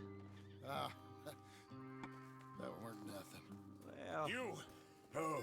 You you saved my life. No need to say nothing, sir. Just doing my job. Now, I don't think they'll be back tonight, but how about Abe? Just in case you stay up. Yep. See anything or hear anything, you fire that rifle 3 times. 3 times. We'll all come running. Will do. Well said. And thank you, Mr. Milton. Truly. Just glad to be of service, sir. I understand. You get some rest. Thank you, Mr. Geddes.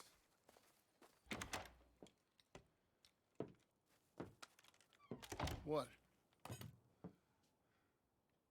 What?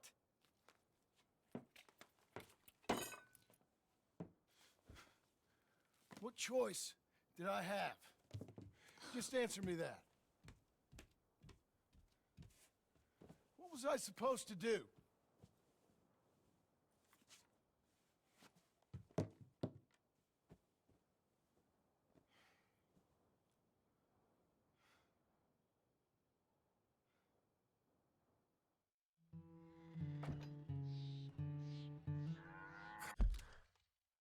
So that's the 3rd or 4th time now that John has brought up choice and specifically argued his lack of it as justification for what he's doing.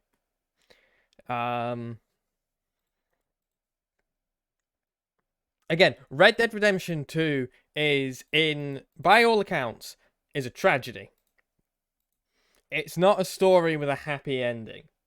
And it's very plain to see how, in this part, which is basically how we get to the unhappy ending, which is by characters denying their own agency. Because, like, yeah, you could argue that John didn't have a choice. But he does. He doesn't have to get involved at the drop of a hat. He doesn't have to be a fighter. But that's all he knows. Look, just do one thing or another. Not be 2 people at once. That's all I'm saying.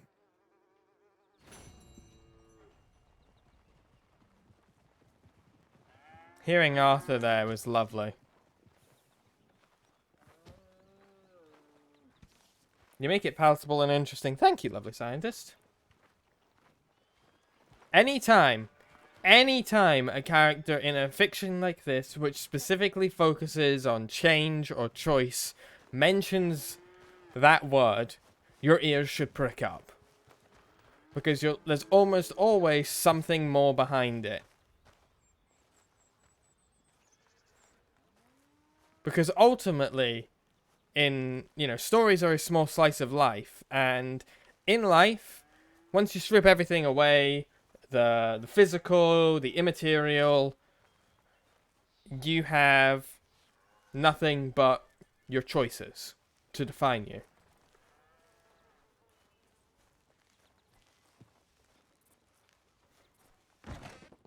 How you getting on? Fatherhood for Surviving. idiots. I think. Here. I'll get you some coffee. Only thing I know how to do is, well, you know, undertakers like me. Cattle, not so much. That ain't true. Ain't no rancher.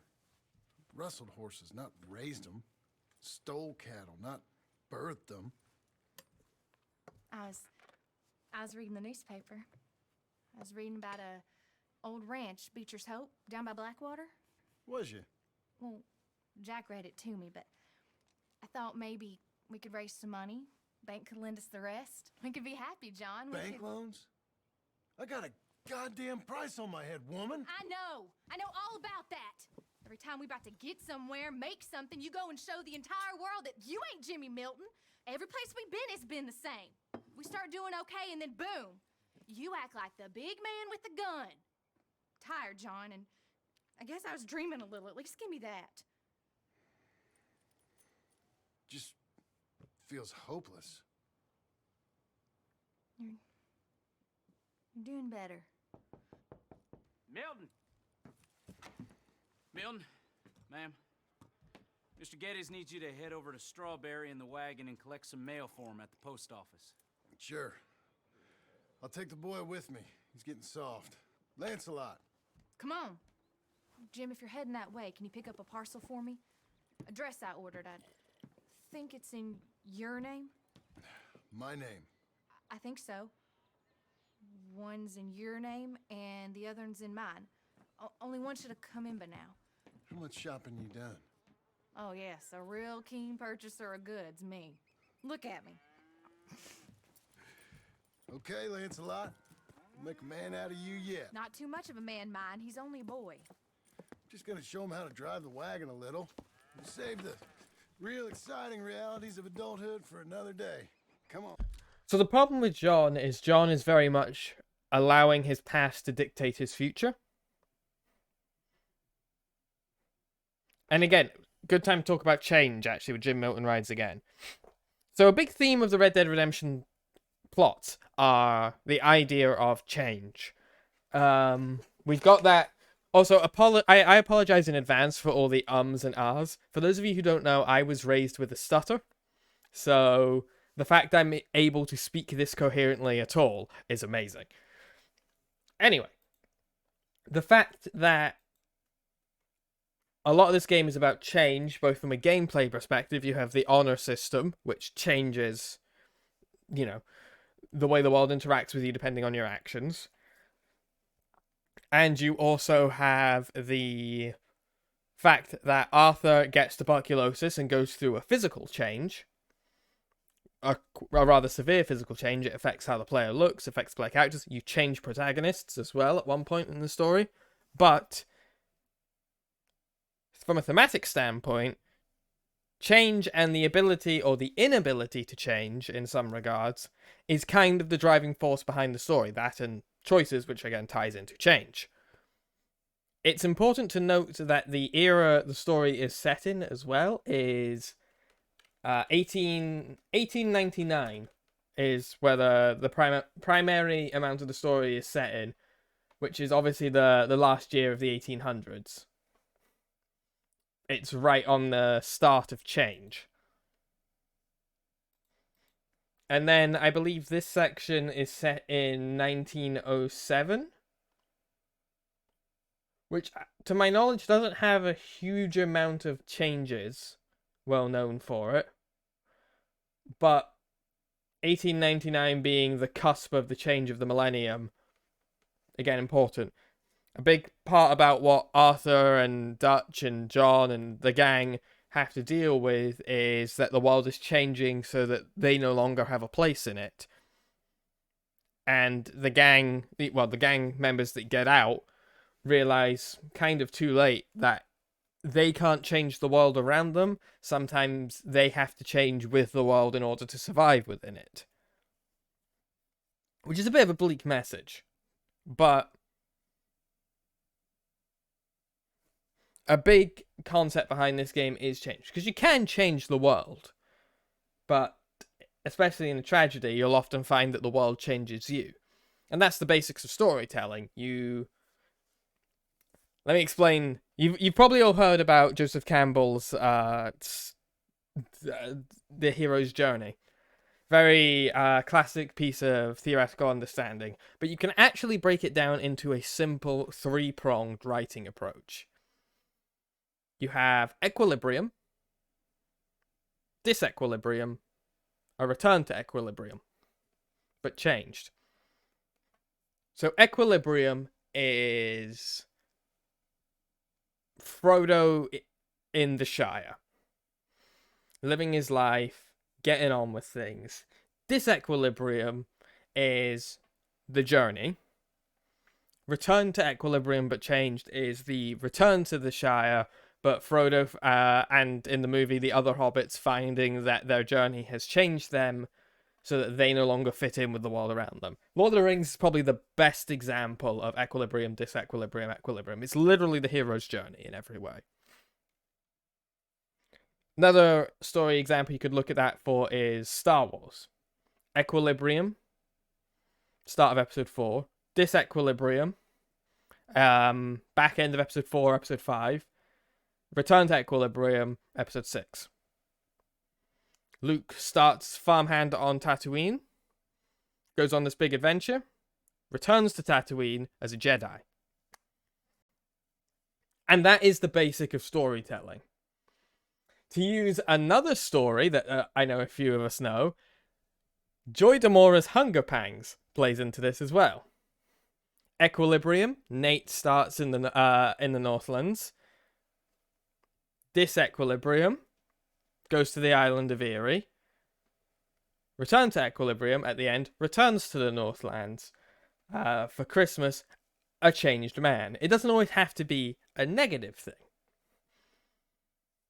But in order to have your story progress, your characters have to start somewhere, go somewhere else, and often go back to where they started physically to show how different a character they are.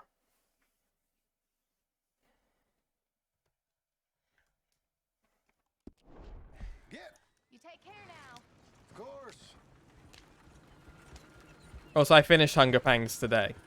It's nice getting out of the house, huh? I like being in the house, Pa.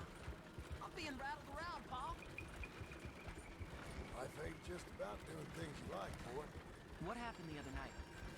With those men, did you kill them? I did Yes. what I had to do to protect you. Ma said it was pride or something? Your Ma was wrong about that. Here, I think there's some truth in that. I think, again, I think they're both correct. it's easy, boy. Don't be scared. Well, what do I do? Well, just hold them and pull them short to slow down. Tell them to go faster. Give them a little switch. And then pull to one side if you want to turn. Here, try it out. Yeah, you're doing it, Jack.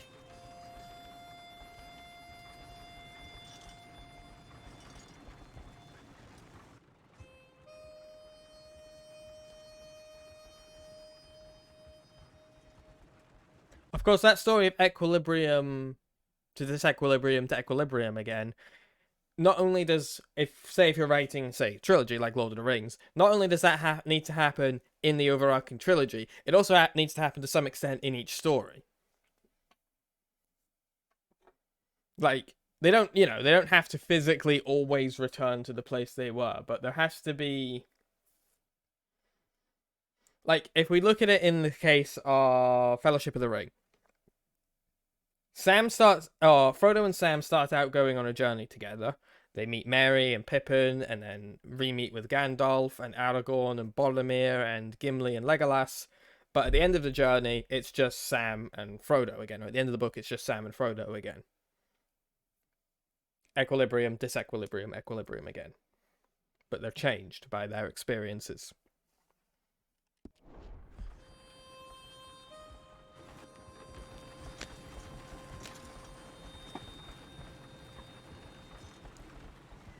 Which is why you will find in this epilogue I'll probably be harkening back a lot to the early parts of the game.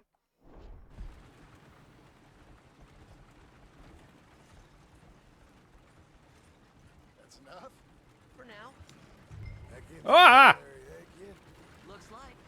You know, I think this is the longest I've seen you without a book in your hand. It was foolish to forget mine, sir. Look, I got some business to attend to with the clerk. I'll leave you with the wagon. Can I trust you not to drive off with it? Oh, I think I can be trusted at that. Very good.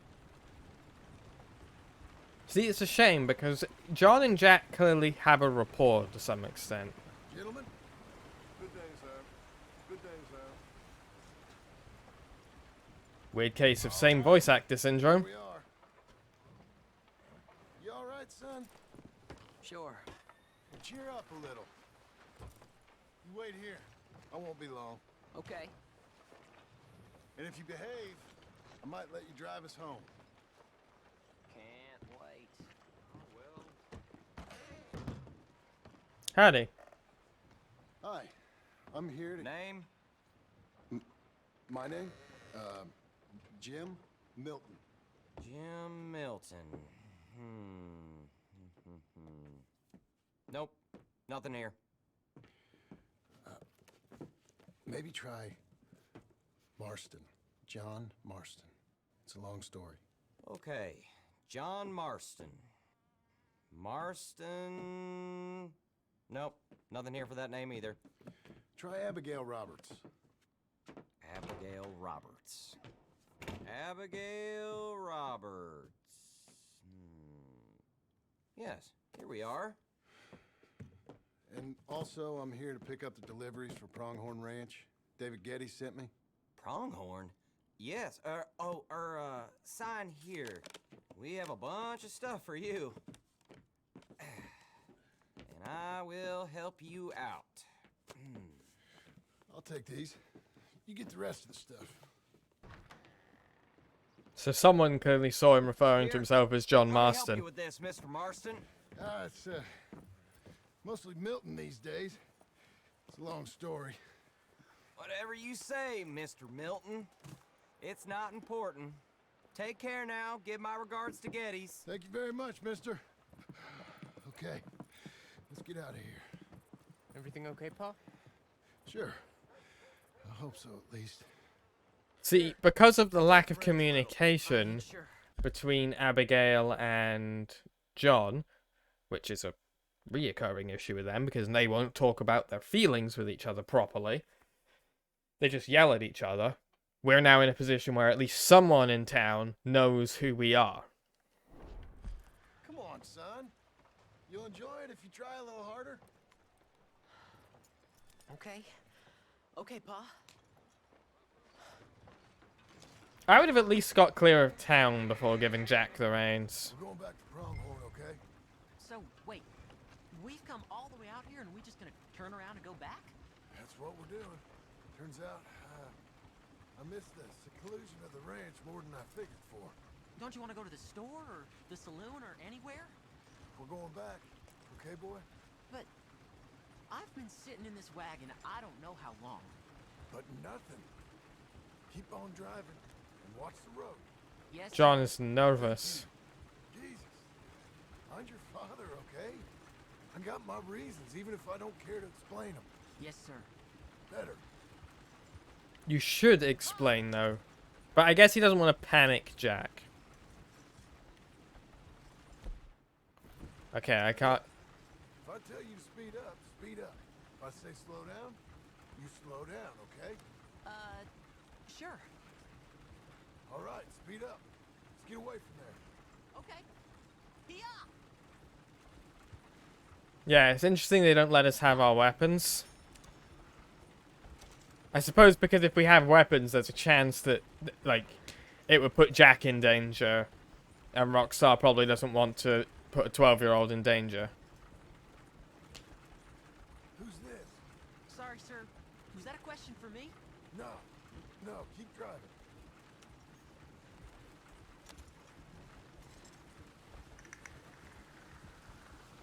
What's wrong, Pa? Nothing. As long as we're not being followed. We're being followed. I mean, he might just be going on the same route. Let's find out. Slow it down. Don't want to seem like we're running away from anything. Okay. Whoa! Little slow. Now, if he slows down to match I don't us... like driving across here. It's the same as any other road. Look where you want to go and the horse will follow. Okay.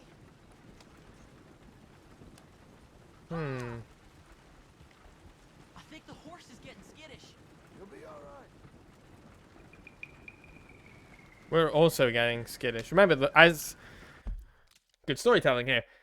John has made a repeated point to say the horse senses fear. So, the horse getting scared is a good indication of what John is feeling. Huh? What? Nothing. Just keep driving.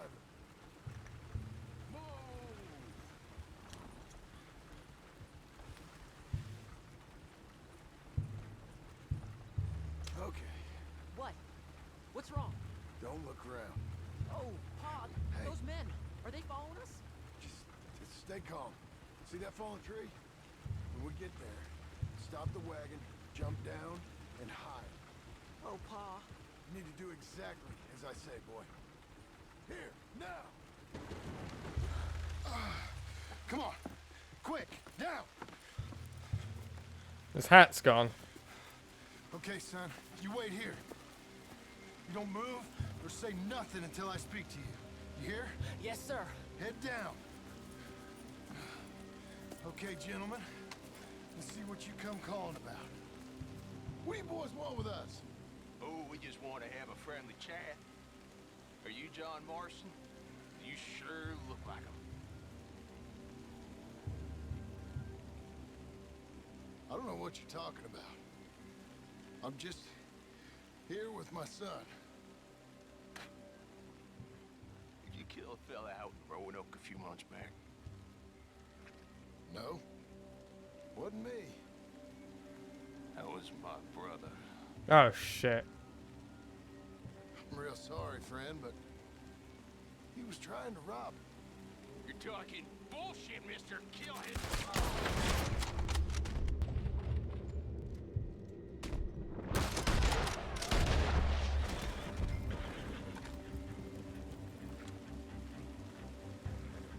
You okay, Jack? It's okay. You're okay. What? Why? What? It's okay. It's okay. Come on. Keep them eyes closed. Let's go. And Jack looked back. Come on. Get Yeah. Because an important thing to remember was Arthur's lesson to John, which is when the time comes, you've got to run and not look back. I told you not to look, boy. Are they dead? I didn't have much of a choice. You saw that. And the problem is John keeps looking back. Son, I need you to hold it together. And in a very literal case here, Jack also looked back. You were real brave back there. Real brave. Did exactly like I said. Really? Uh-huh. Did I have my multivitamin today? Things could have gone real wrong for us. It's okay, Jack. We're okay. Hey, you know, your mama wants us to buy some old ranch. You read to her about it, didn't you? Mm-hmm. What was it called? Mm-hmm. What was the name, boy? Beecher's Hope. That's right. This is good parenting. Over by Black. See, John doesn't know how to be a parent in a normal sense, but he does know... This is probably stuff that Dutch and Hosea taught him. You know, because they picked up John quite young. I think they picked him up at like 12, about 12 years old themselves. So this is probably stuff he remembers that they did with him. Water. You like the idea of that, huh? Us on the ranch? I don't know. I could see you as a rancher's boy. Like Duncan Geddes, huh?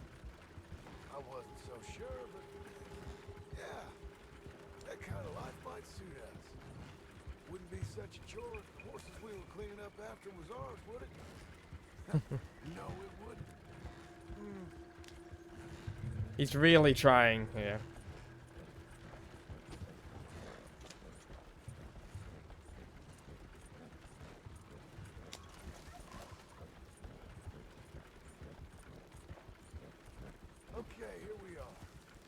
That was an, eventful trip.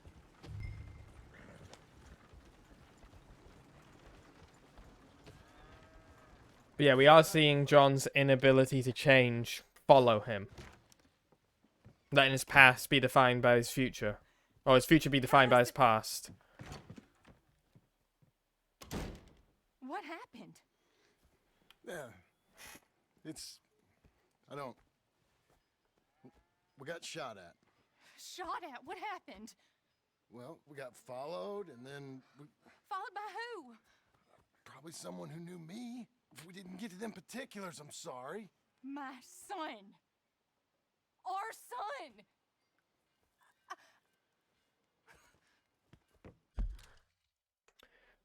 So, when a relationship is in decay and it's breaking down, you begin to see changes in the way in which people refer to shared things. So, suddenly in an argument, you know, my house or our house becomes my house. Our son becomes my son. You see people get possessive about things and they start to think of them in the singular. And it'll extend, so it'll be like, you know, like I said, our house becomes my house. Our son becomes my son. And it eventually extends to things like our future becomes my future. People stop thinking as part of a collective and they start to think as individuals again when relationships are breaking down. And because of the admitted trauma that Abigail, John, and Jack will have gone through because of the Van der Linde gang, it's not exactly surprising to see that when things start to get tense, all of them start to retreat into my life, my son, my this.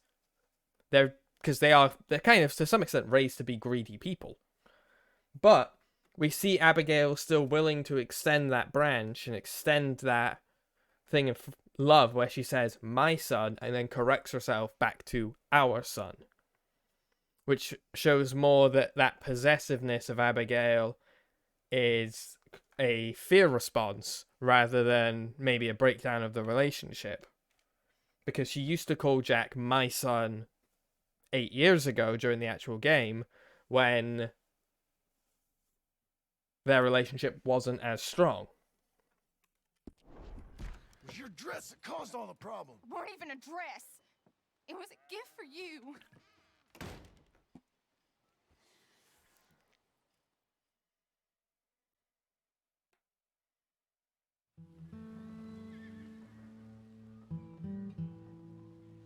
Hey, Mr. Jim? Mr. Jim? Hey.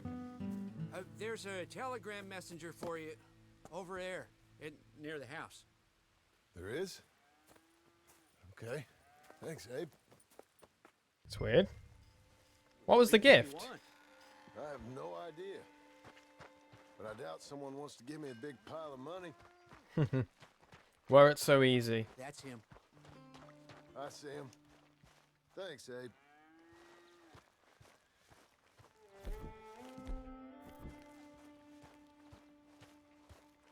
Try to get a bead on him before we go over there. Do we know this guy? Nope, just a random messenger. Excuse me, mister. I'm Jim Milton.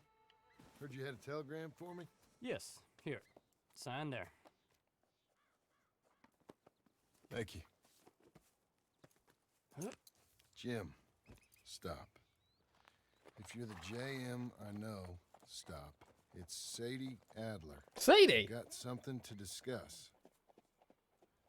Pay good. Meet me in saloon in Valentine. I'm there most days. Stop. Stop.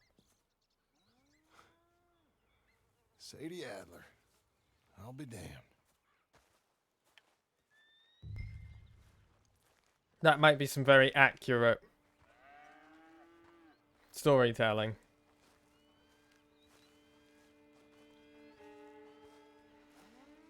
So there have been rumors of a Red Dead Redemption remake on the way to PC. Which would be great for this stream, because then I could show you all how the story actually ends. Because I already know how the story ends, because I know the end of the first Red Dead Redemption. But obviously for a lot of you, like, I'm seeing foreshadowing, but I don't want to spoil it.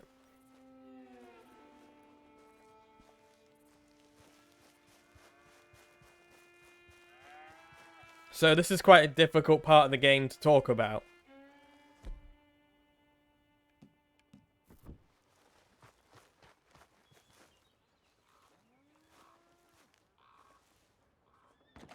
Abigail. Oh no.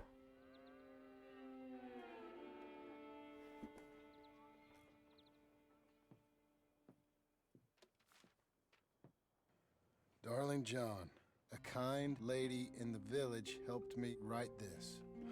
She had men problems of her own, but that's a different story. Listen, I've begged you, but it don't seem to make much difference. I've tried everything I know to make you grow up. And you know I love you, but loving you means I can't watch you do this.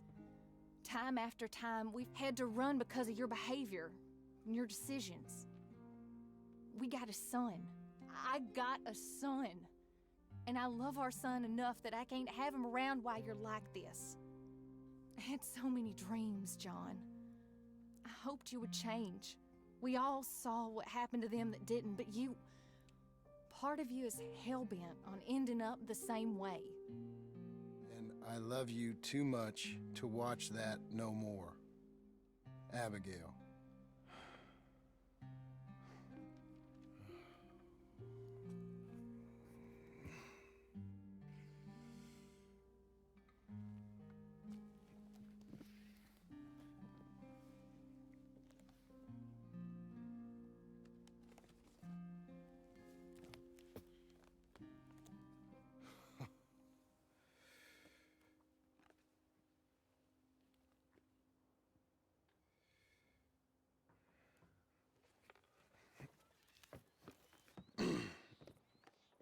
Where's the wife, Milton? She's out. I saw her leaving with the boy. And the bags. What's going on? You married, Mr. Dickens? No. That don't surprise me. What'd she do? Catch you with a showgirl? Or hear about you shooting more fellas over by Strawberry? Just who are you, Jim Milton? I'm a family man. I can handle a gun, sure.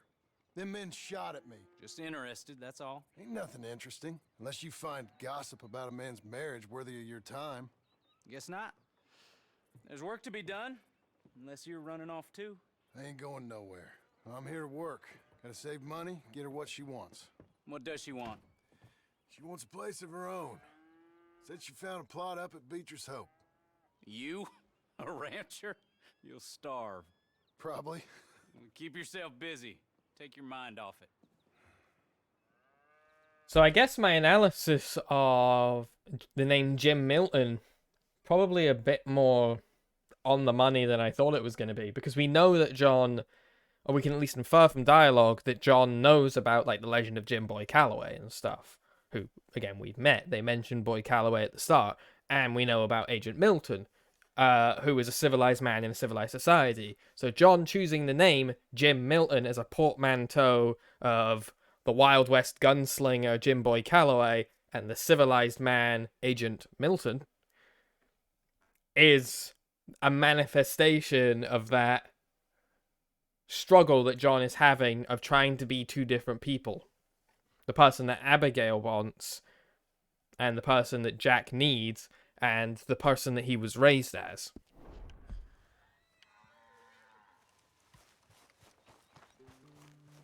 And the moment that John's old life comes crawling back, his new one with Abigail and Jack quite literally leaves.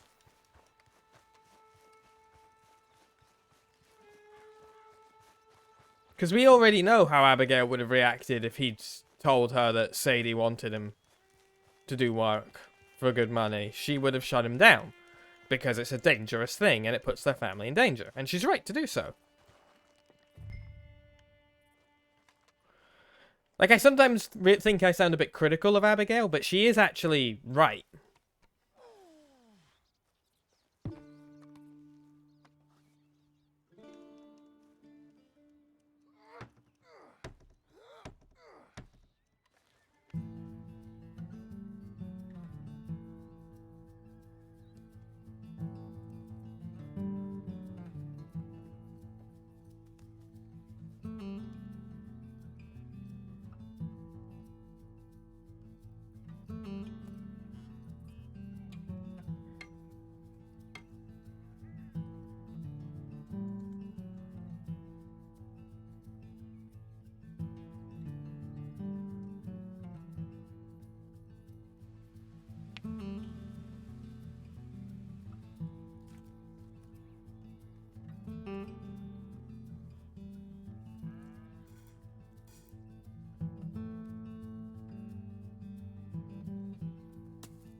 A few months later.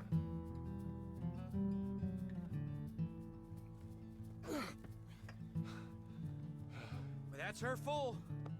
Hey, you know, I was wrong about you. Turned into a fine worker, Jim Milton. Oh, thank you. Means a lot. Hey, you think I could speak with Mr. Geddes? See if maybe he's open to offering me some guidance? I'm sure he'd be happy to hear you speak, at least. Thank you, Mr. Dickens.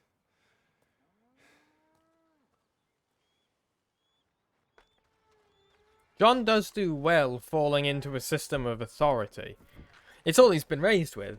A hierarchical system like that. Whereas you could see someone like Dutch or Micah, and even to some extent Arthur, would probably struggle a bit more in this kind of setting. You're a good dog. Good doggy. Hey, boy.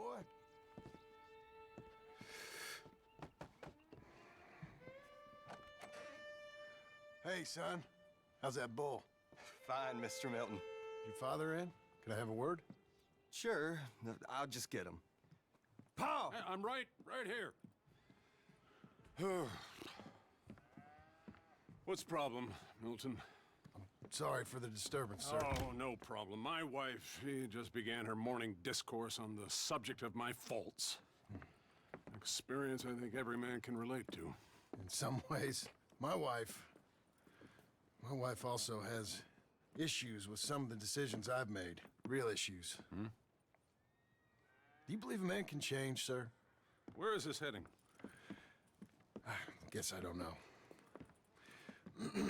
I've tried to be a good hand. I've worked hard to secure your property. And for that, we are grateful. And you've paid me well besides. The thing is, I suppose, I need to get a place of my own, so I can prove to my wife that I've changed. I understand. But I ain't got much money. I ain't asking to borrow none. But maybe you could go to the bank and put in a good word so they could give me a loan? A loan, huh? So I can buy that place, Beecher's Hope? Yes, I know it. Yes, of course, sure. It'd be my pleasure. But take my advice, Milton. Take your money and go buy passage on a boat. Go to Brazil and forget all about family. I'm just joking, son. Just make sure you deal with Ansel Atherton at the bank. He's a distant cousin. Use my name. Tell him to ask me direct himself. You'll get what you need. Thank you, sir. Yeah, I was young and dumb once, too. You'll get her back. Interesting that Geddes' joke advice is almost exactly Dutch's advice. Well, Dutch's actual advice. Dutch's practice rather than his advice. We'll say that.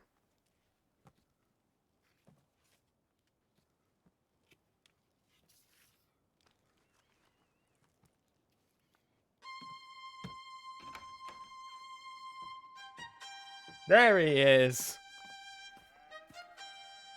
John Marston.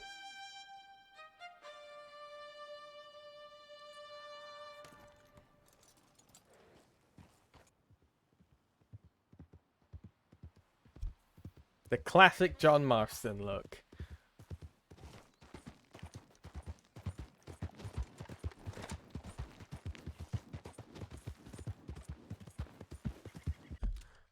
Alrighty, where do we head to first?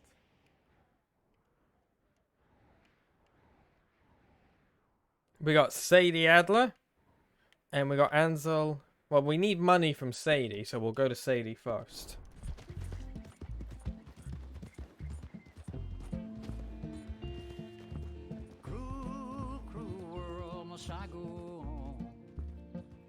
We still have the fucking bear skin on the back of the horse.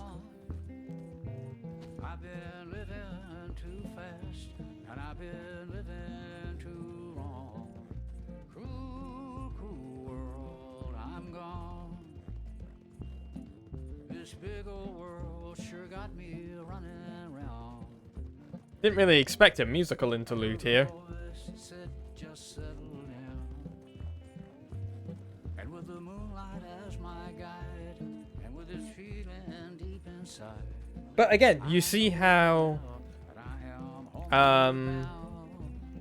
John's story is defined by his inability to leave the old one behind, even affects my decisions as the player.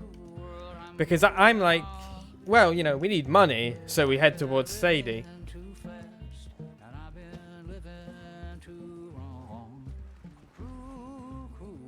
And I did it without a second thought, despite the fact I continuously criticized John for it.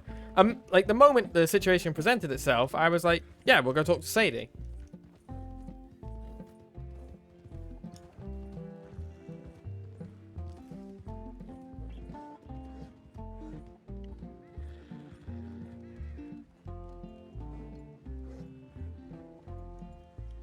Is that getting a bit screen teary, or is it just me?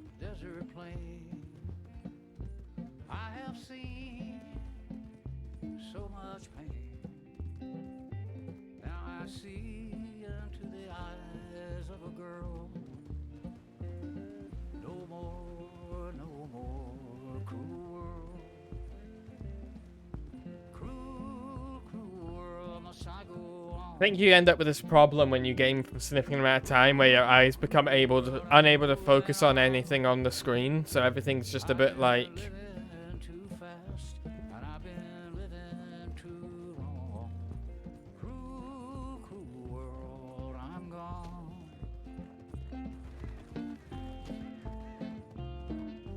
Can't see any tearing on this end. Well, that's good. I think I might just be like losing focus on the game, so everything feels a bit like jerky on my side.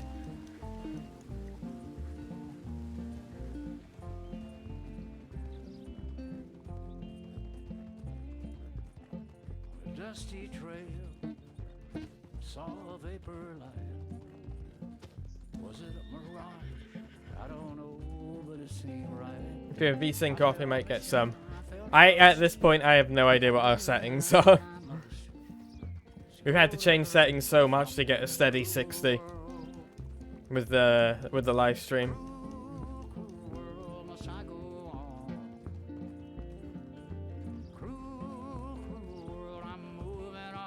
This is a long fucking song.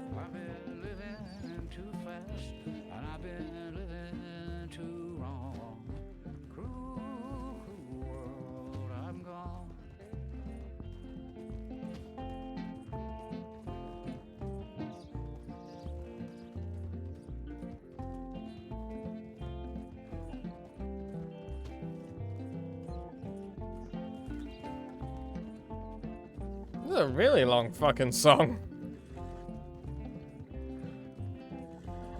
And we're back in Valentine.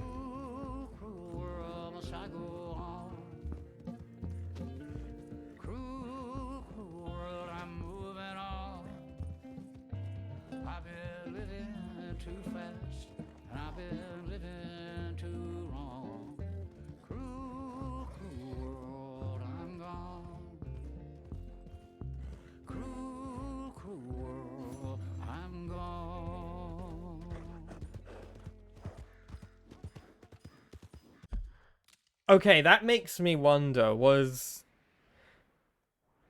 Are these two missions the same distance away from each other? Or from Proghorn, so that they would both end at the same time, regardless of which one I went to?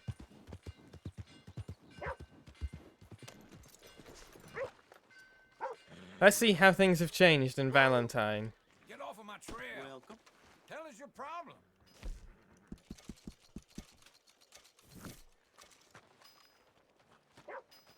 Come again. Morning. That house is done.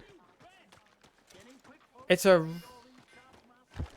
restaurant.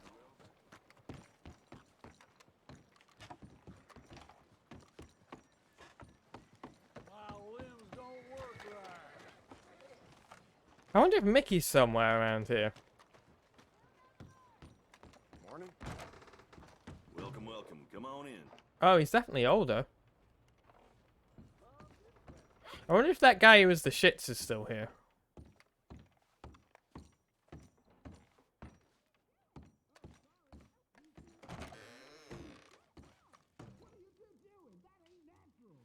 Nope.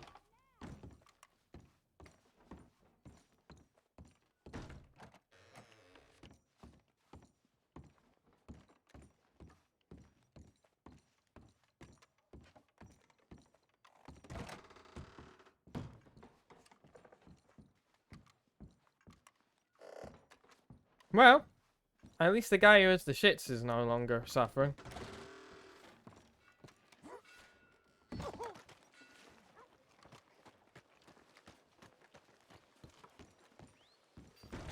Mello, you must be new to town. I saw you eyeing the liquors you walked in. You know what you like. Some food and things all along the shop and on the counter if you want something prepared. Stop by if your needs change. Look out! Hey, get him over. John being needlessly aggressive.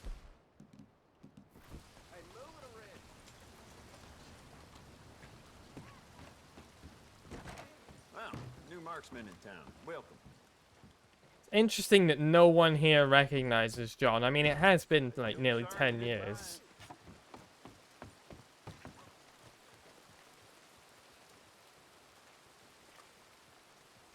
How can I help you? No. You little Never mind. bastard. Excuse me. Oh, what a relief.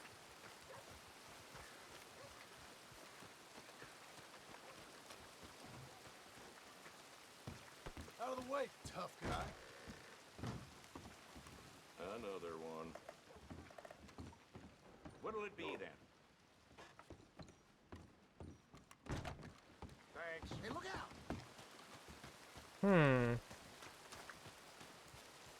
Sorry, I'm just exploring Valentine. It's been so, you know, it's changed since we were last here. Hello, Sheriff. Morning. Y'all? Good morning, sir. Welcome, sir. You new patient? I only keep select items on the shelves. Gum and candies behind the shelf, and the medicine and tonics are on the table against the wall. Still See there. the catalog if you can't find what you're looking for. Well, try you next time.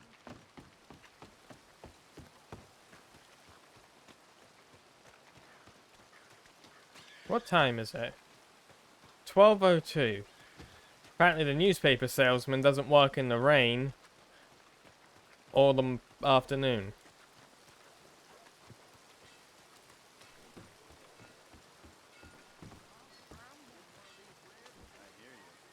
Hey there. Hi there. Wait, I know you. You won't believe this, but I got myself turned around again. Maybe somebody moved my house.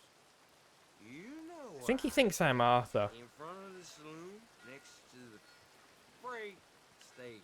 Am I heading in the right direction? You're gonna want to head that way, friend.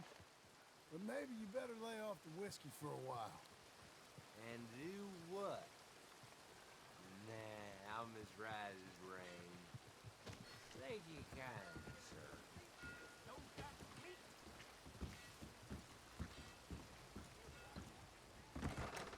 Hello again. Can I get a room? Room's all yours. Head on up. Oh, the shitting guy might be back.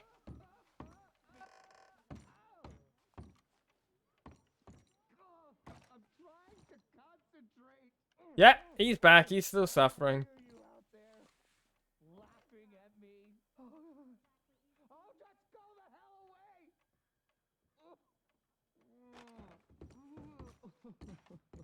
Poor man. He's been having bowel problems for 10 years nearly.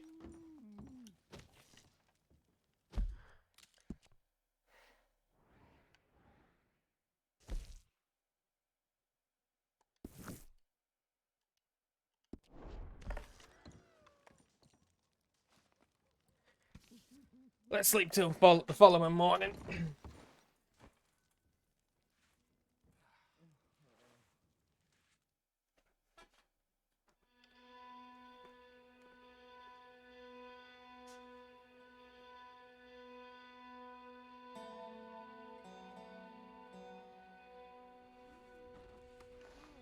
New journal entries. Well, we gotta take a look.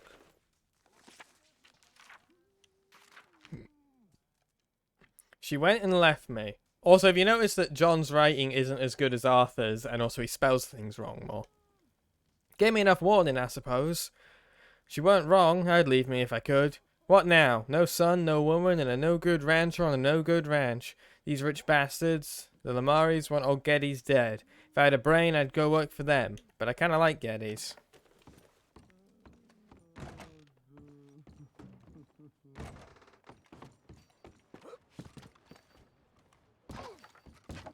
To some extent, John choosing Mr. Geddes is a start of his redemption.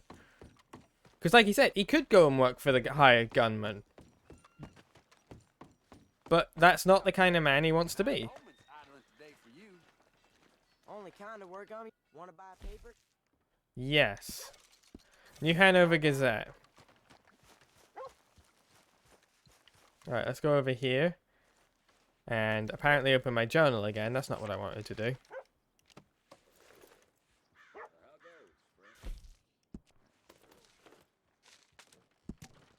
Stock market crash. Traders and economists are reeling after the stock market continues to collapse this week. Those in banking circles say we are witnessing the largest evaporation in wealth ever recorded. So far. Cries of anguish were heard on the streets of Lower Manhattan as the stock exchange continued to erupt into a frenzy, and bankers rushed to find some way to subdue the panic. Some speculate the panic on Wall Street was made to order by big capitalists in order to depress value and allow them to reap a rich harvest when the rise returns. However, some have claimed it's foolish that a banker would will a panic, likening it to a farmer wishing for a drought or a sailor praying for a typhoon. The banker, despite being opulent in wealth, thrives from stability. Bankruptcy claims are being filed by dozens of large institutions, however, as New York banks are protecting the situation by holding money out of circulation. Congress has already promised to investigate these national banks and review their conduct, though no charges are expected. No oil found at Wapiti. Investors allege fraud. The oil reserve discovered on land near the Wapiti Indian Reservation in 1899 has turned up dry and all drilling operations have ceased. There were high hopes for the location following a detailed exploration by Leland Oil Development Company on behalf of Cornwall, Kenrose and Tar. A number of petroleum outfits had sought to develop it into a well-playing field. Workers flocked to the area in anticipation of jobs that would pay as much as 22 cents an hour. Company sank well after well, coming up empty with only a minuscule amount of oil being found, not enough to keep operations running. The tribe at the reservation went on the run after a series of attacks on the army, culminating in a bloody battle at the Cornwall Kerosene and Tar Factory around the time the news of the oil discovery became known. Many members of the tribe were gunned down in Wyoming, but a few members are believed to have escaped into Canada. It is unknown what will happen to the reservation land moving forwards, as there are no Native Americans in the area to relocate there currently. So all of that on the Wapiti Reserve for nothing. Like, no amount of oil or mining justifies what happens to the Native Americans, but the fact they got nothing just shows how corrupt and horrible the treatment of the Native Americans was. A sense of unease and uncertainty has arisen amongst landowners as a wave of real estate speculation is sweeping through Cow County, and large cattle outfits are offering large sums for smaller ranches. Headed by Abel Apathan, the Cattle Association seems intent on remaking the West, having recently acquired Hanging Dog Ranch and a considerable number of acres around Strawberry. Property agents from the Lemaire Corporation are visiting small farm owners, offering large sums under the new economic model. While opponents say a way of life is perishing, others argue that America is a country of progress, and those clinging to the homestead ideal are firmly stuck in the past. Scale, they say, will always win out.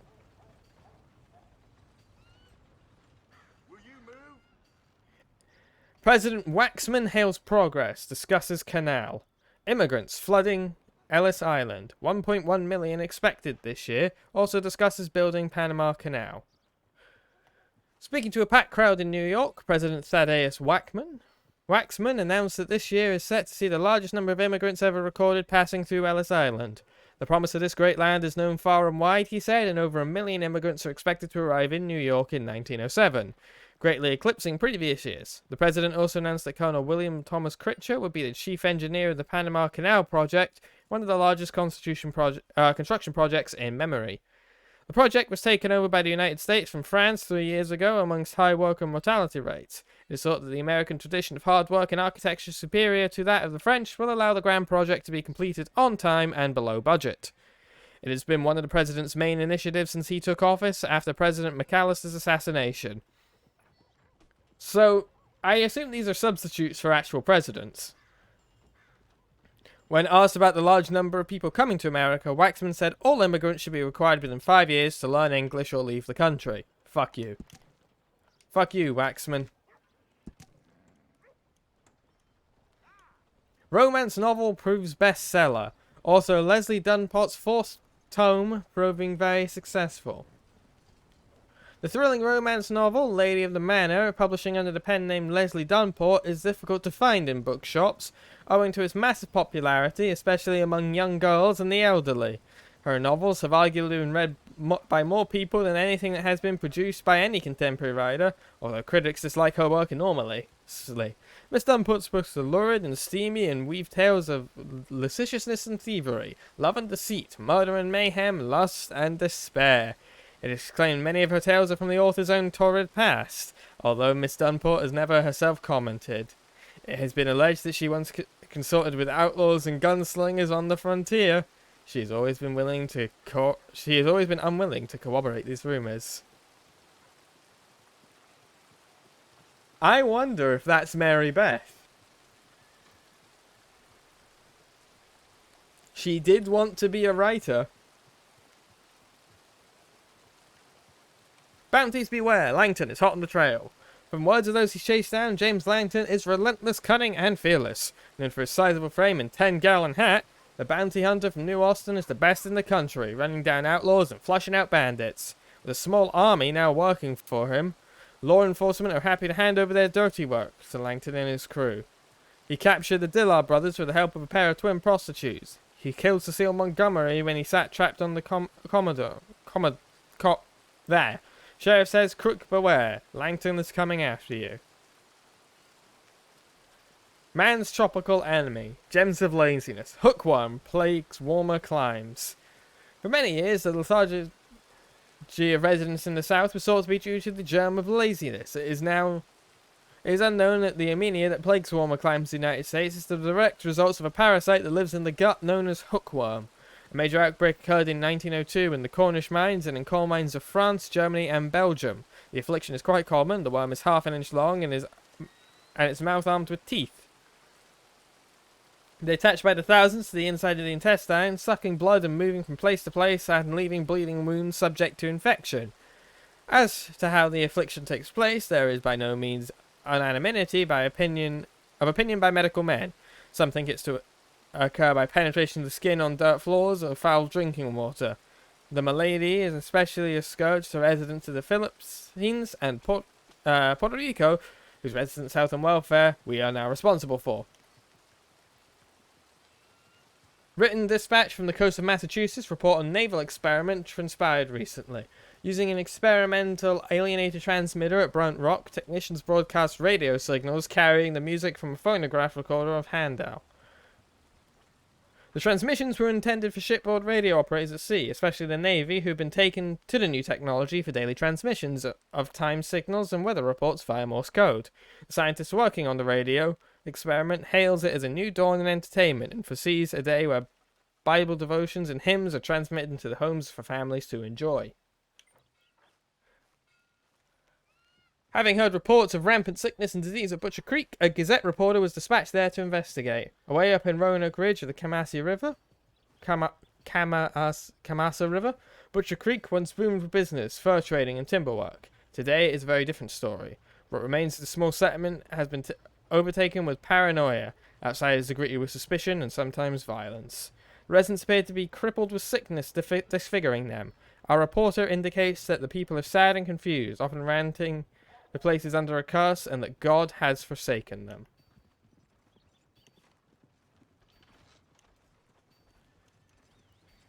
The final ties were laid and spikes driven through the complete of the Central Union rail line stretching through New Hanover. Passengers will be able to bypass the Grizzlies, roads and Scarlet Meadows, drastically reducing travel time. Now with a direct line connecting Cornwall, Kerosene Tower and St. Denis, freight and commuters will flow fast and freely. The project comes to completion, including controversy over missing workers' wages and land dispute. Arthur helps with that. Representatives from towns such as the Van Horn Trading Post and Annenberg say a new line will result in the decline of their towns. Civic planners hail the railroad as a new dawning day in American progress and history. The mayor of Saint Denis has abruptly resigned as questions begin to surface in regards to his ties to organized crime.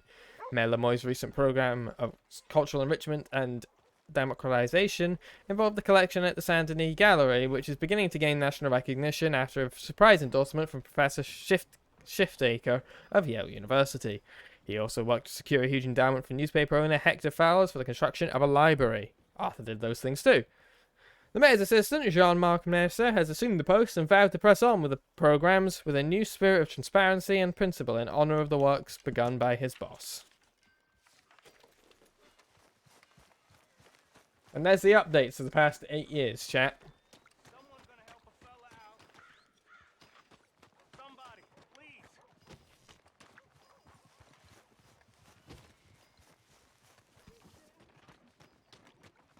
No way. Mickey! Hey, brother. Hey there, mister. Hey there. Mind if I join you? Mind if I... Mickey! Fellas sometimes mind, and sometimes they don't mind, and ain't no way of knowing. I don't mind. Oh, I like you. You're kind. I like kindness. I ain't so kind. Now, that ain't true. Ain't true at all. Most folk won't spare me the time of day. But you did. You did. And it was real nice. Real nice. Can I hold you, mister? Whoa. I got a woman. Ah, I'm sorry, mister. I didn't mean nothing by it. I just kind of like folk, but most folk don't like me. No harm done. Ain't ever harmful to be held, mister.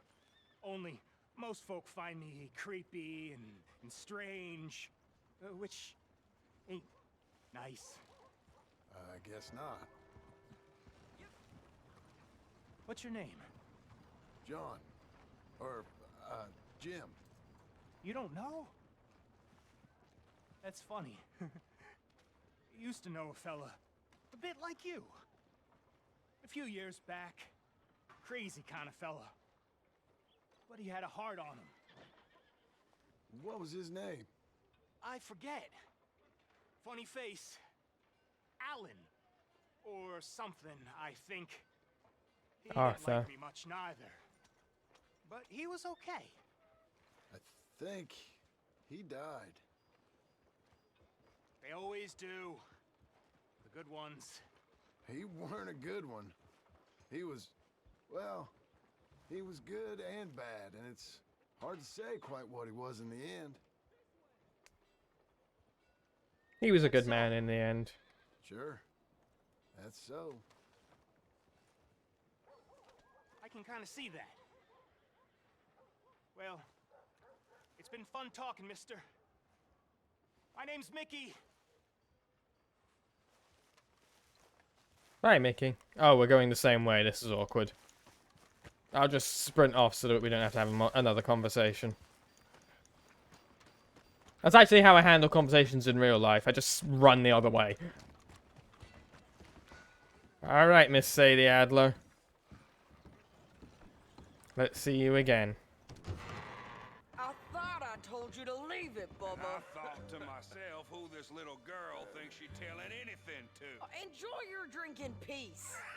I ain't got no business with you right now. What that mean? For the last time, leave me alone. Or what? Like that! Get the hell out of here before she kills us all! You! Get out of here! John Marston! It is good to see you. I thought I heard a rumor you was alive.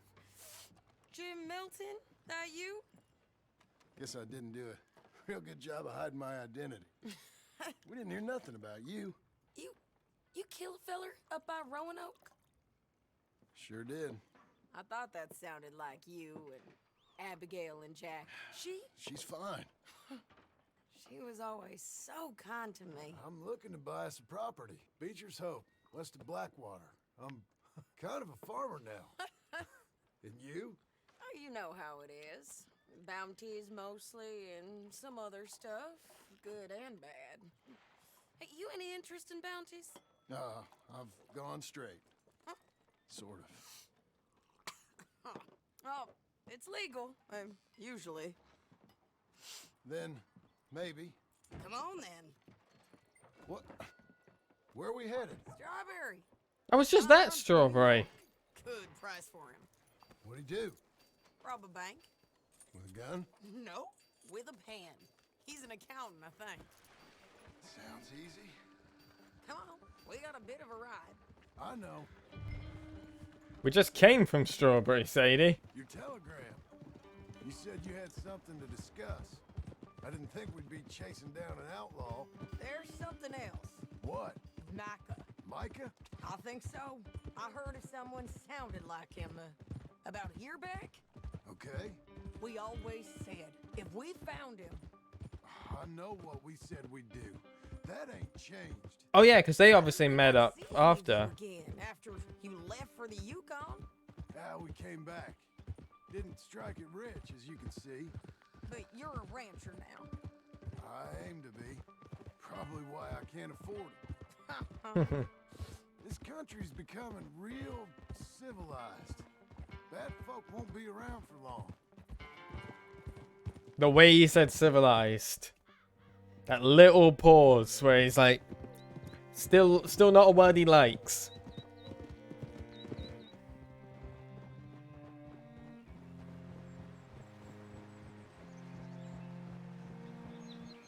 Civilized.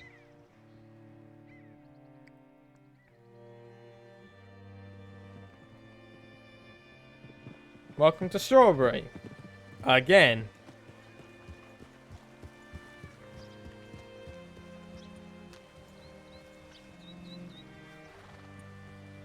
Looking to sell your wares or buy some of the finest meat to ever See what you can find.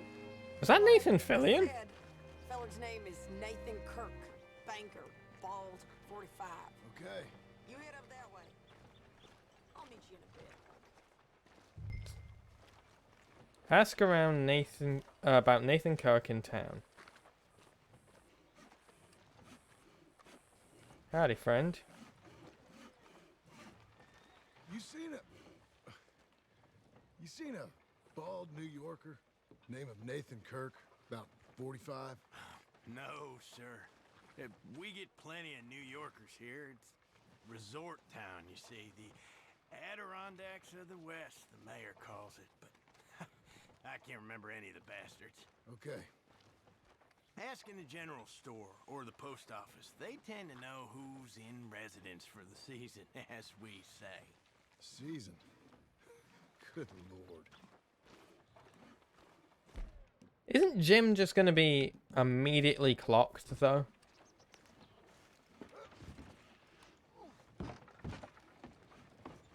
Well, I guess he's not trying to hide. Oh, a carrot. Hi there. Can I help you, partner? Yeah, I'm looking for a fella.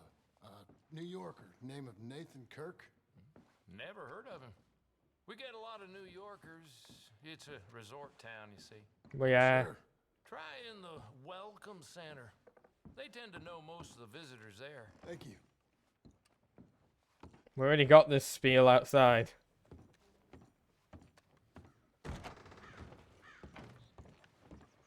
That'll be the welcome center.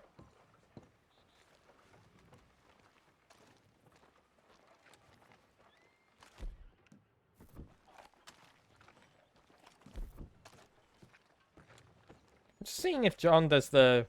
Yeah, he does do the gun flippies.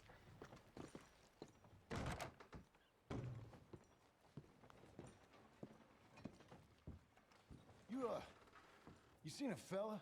Fella from New York? Bald guy? Yeah. A few New Yorkers come here in search of the West. This one's a wanted man. I work for the government. Sort of. His name's Nathan Kirk. Mr. Kirk? But he's so charming. Is he staying here? He's, up in room 3. Thank you. I'm gonna go pay him a visit. It's government business. How exciting.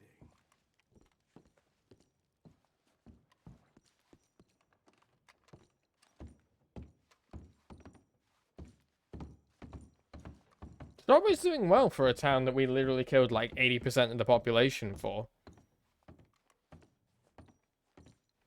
Oh, a cigarette card.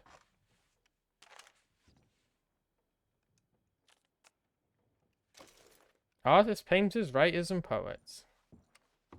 Mr. Kirk! Mr. Kirk, you in there? Who is it? It's Jim. Oh, stop! Hey!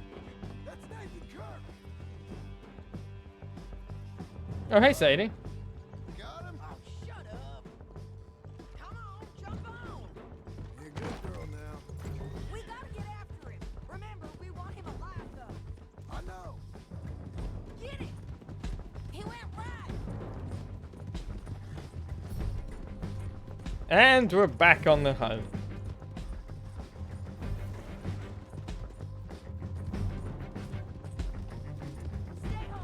Bounty hunting's what I do on Red Dead Online, so this is what I'm used to.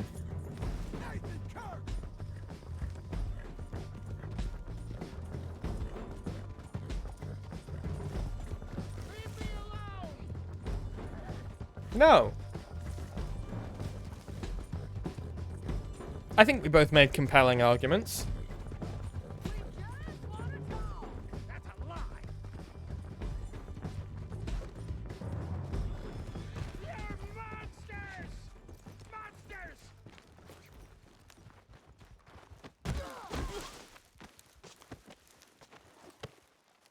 Got him.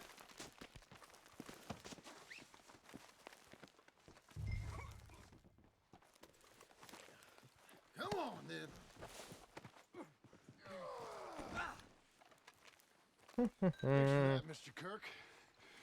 Real fun. I'm an innocent. Hey, quiet now. Where shall I send the money? I ain't been paid yet. Hold on to it for me. Need to speak to the bank over in Blackwater. Get a loan for the property. Might make them happy to see I've got a boss. So I've got a couple of other leads I could use your help with if you're interested.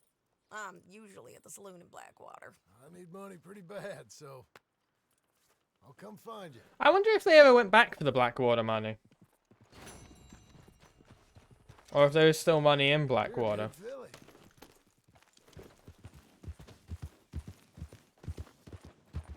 John, you're a married man. Sadie's technically still a married woman. I mean, she's a widow, but...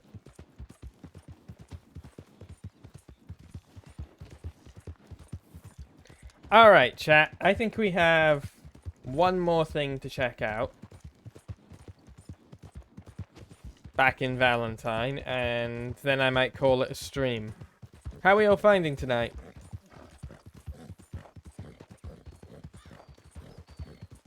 How are we enjoying the narrative shift to from Arthur to John? I wonder how they wrote it. Because obviously one of the challenges of writing is making sure your characters all have distinct voices. We don't want John to just be another Arthur. So I wonder if they had someone else write John, and maybe... Like, since it was a writing team, they might have had the overall story mapped out, and then someone in particular was in charge of writing John. Or maybe they're just really good writers.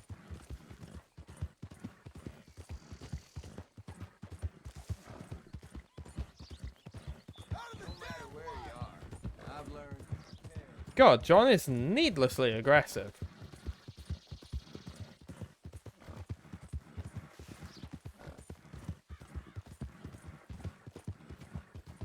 I like John, but I think I prefer Arthur. But that's because we got to spend more time with Arthur. What the heck? We got a stranger mission?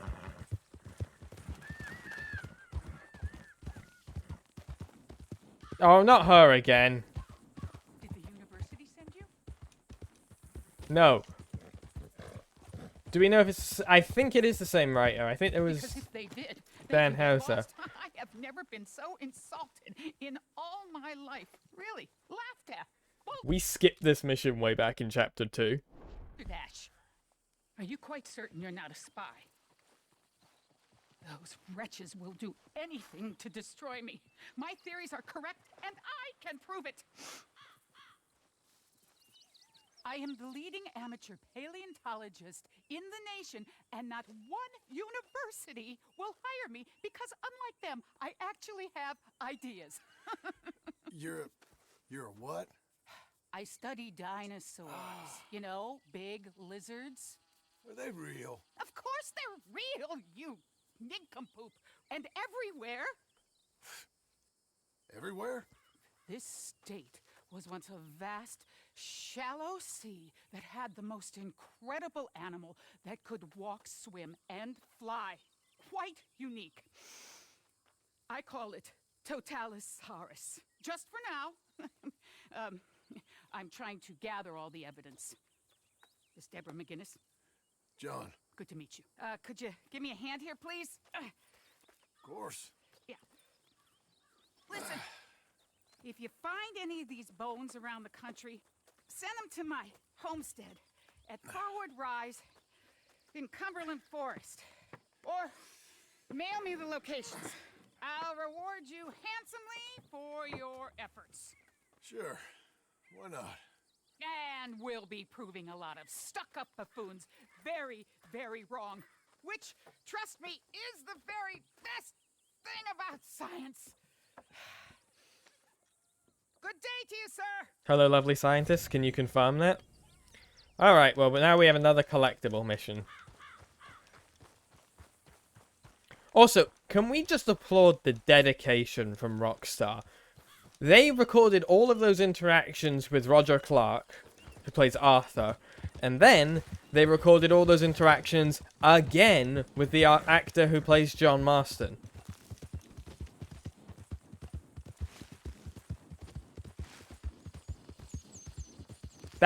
If that's not dedication, I don't know what is.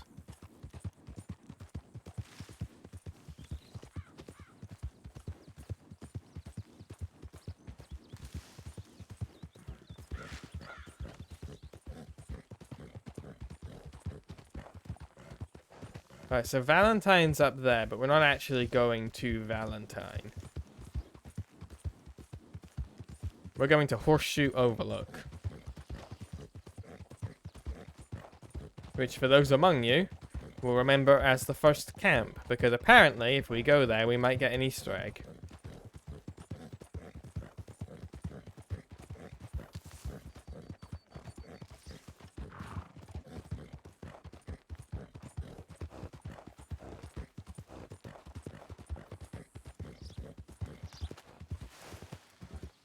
Although we have hit the part of the game where I worry that I've forgotten where Horseshoe Overlook is.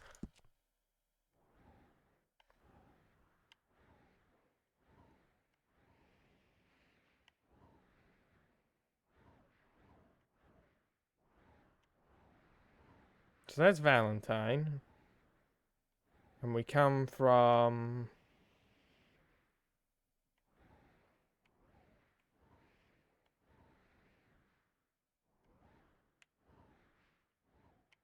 Oh, it's down there.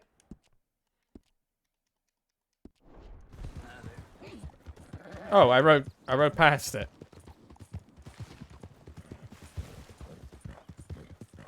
Whoopsie daisies.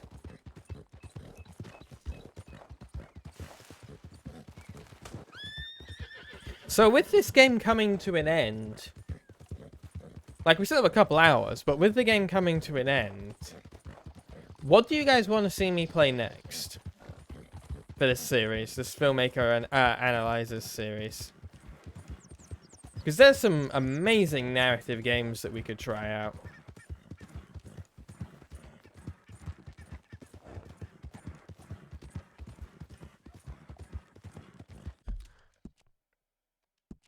Alright, let's see if this Easter egg is real.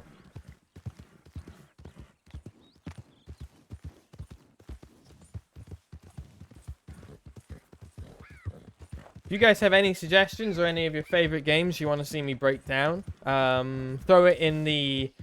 You can join the Skye Blacke Discord with !Discord and throw it in the Streams Club chat for suggestions.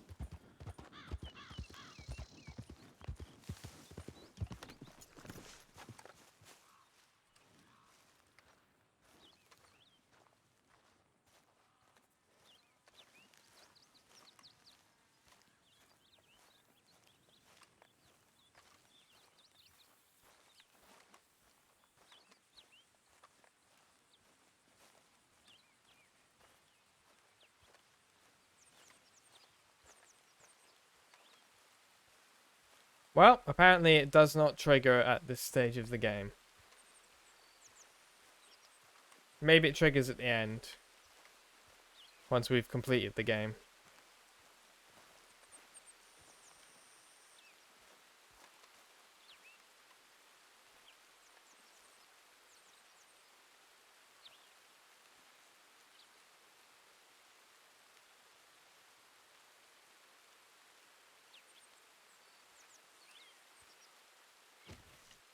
Well, that seems like a fitting place to leave us off, I think.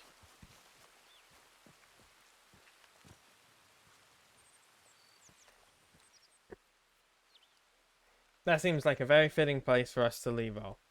So, guys, I hope you have enjoyed this stream. I'm going to end the YouTube recording now. If you're watching on YouTube, like and subscribe and do all the things and hit the buttons and the bells and watch the rest of the series or watch some of the other series or come catch us live on Twitch. Bye, YouTube.